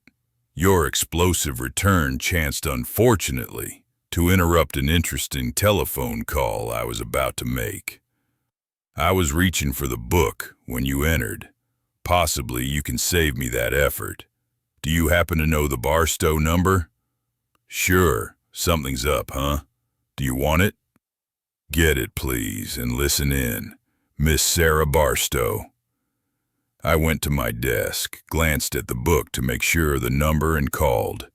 In a moment, Small's voice was in my ear. I asked to speak to Miss Barstow, and after a little wait, she was on the wire, and I nodded to Wolfe. He took off his receiver. I kept mine at my ear. He said, "Miss Barstow, this is Nero Wolfe. Good morning. I am taking the liberty of calling to inquire if the orchids reached you safely." "No, orchids. I beg your pardon." "Oh, it is a mistake apparently. Did you not do me the honor of sending me a note this morning requesting me to send you some orchids?" "You sent no note?" No, it is quite all right. A mistake of some sort. I am sorry. Goodbye." We hung up. Wolfe leaned back in his chair. I put on a grin. "You're getting old, sir. In the younger set, we don't send the girls orchids until they ask for them." Wolfe's cheeks stayed put. His lips were pushing out and in, and I watched him. His hand started for the drawer to get the open for a bottle, but he pulled his hand back again without touching the drawer. He said, "Archie, you have heard me say that I am an actor. I am afraid I have a weakness for dramatic statement. It would be foolish not to indulge it when a good opportunity is offered. There is death in this room." I suppose I must have involuntarily glanced around, for he went on, "Not a corpse. I mean not death accomplished, but death waiting. Waiting only for me, perhaps, or for all of us. I don't know. It is here. While I was upstairs this morning with the plants, Fritz came up with a note. This note." He reached in his pocket and took out a piece of paper and handed it to me. I read it. "Dear Mr. Wolfe, last week at your house, Mr. Goodwin kindly presented me with 2 orchids, remarkably beautiful. I am daring to be cheeky enough to ask if you can send me 6 or 8 more of them. They were so lovely. The messenger will wait for them if you do decide to be generous. I shall be so grateful." "Sarah Barstow," I said. "It don't sound like her." "Perhaps not. You know her better than I do. I of course remembered the Brassicatlallius trufodianus in her hand when she came downstairs with you. Theodore and I cut a dozen and boxed them, and Fritz took them down. When I came to the office at 11 o'clock and sat at my desk, there was a smell of a stranger in the air. I am too sensitive to strangers. That is why I keep these layers over my nerves. I knew, of course, of the stranger who had called, but I was uncomfortable. I sent for Fritz. He told me that the young man who had brought the note and waited for the orchids had with him a fiber box, an oblong box with a handle. On departing, he had taken the box with him. Fritz saw it in his hand as he left the house, but for at least 10 minutes the young man was alone in the front room. The door between that room and the office was unlocked. The door from the hale to the office was closed. Wolfe sighed. Alas, Miss Barstow did not write the note. I was on my feet and going toward him, saying, "You get out of here." He shook his head. "Come on," I demanded. "I can jump and you can't. Damn it, come on, quick. I'm used to playing with bombs. Fritz, Fritz." Fritz came running. "Fill up the sink with water, to the top. Mr. Wolfe, for God's sake, get out of here. It may go off any second. I'll find it." I heard Fritz back in the kitchen starting the water. Wolfe wouldn't budge, and the Lord knows I couldn't budge him. He shook his head and wiggled a finger at me. Archie, please, stop that. Don't touch anything. There is no bomb. They tick or they sizzle, and I have good ears and have listened. Besides, Mr. Kimball has not had time since his call to construct a good one, and he would use no other. It is not a bomb. I beg you, no trepidation. Drama, but not trepidation. I have reflected, and I have felt. Consider. When Mr. Kimball was in this room, he saw me make no movement worthy the name but one. He saw me open the drawer of my desk and put my hand in it. If that suggests nothing to you, I am sure it did to him. We shall see. I jumped at him, for I thought he was going to open the drawer, but he waved me back. He was merely getting ready to leave his chair. He said, "Get my red thorn walking stick. Confound it. Will you do as I say?" I ran to the hall and got the stick from the stand and ran back. Wolfe was moving around the desk. He came clear around to the side opposite his chair and reached over for the tray and pulled it across to him, with the glass and bottle still on it. "Now," he said, "please do it this way. No, first close the door to the hall." I went and closed the door and returned. "Thank you." Grasp the stick by its other end. Reach across the desk and catch the tip of the handle on the lower edge of the drawer front. Push, and the drawer will open. Wait. Open it if you can, quite slowly, and be ready to free the stick quickly should it occur to you to use it for any other purpose. Proceed. I proceeded. The tip of the handle's curve caught nicely under the edge of the drawer, but on account of the angle I had to keep, the drawer wouldn't start. I tried to push so as to open the drawer gradually, but I had to push harder, and suddenly the drawer popped out half a foot, and I nearly dropped the stick. I lifted up to get the stick loose and yelled, "Look out!" Wolfe had a beer bottle in each hand, by the neck, and he brought one of them crashing onto the desk, but missed the thing that had come out of the drawer. It was coming fast, and its head was nearly to the edge of the desk where we were, while its tail was still in the drawer. I had got the stick loose and was pounding at its head, but it kept slashing around and I couldn't hit it, and the desk was covered with beer and the pieces of the broken bottle. I was ready to jump back and was grabbing Wolfe to pull him back with me when he came down with the second bottle right square on the ugly head and smashed it flat as a piece of tripe. The long brown body writhed all over the desk, but it was done for. The second bottle had busted too, and we were splattered all over. Wolfe stepped back and pulled out his handkerchief and began to wipe his face. I held on to the stick. Nom de Diem. It was Fritz, horrified. Wolfe nodded. Yes. Fritz, here's a mess for you. I'm sorry. Get things.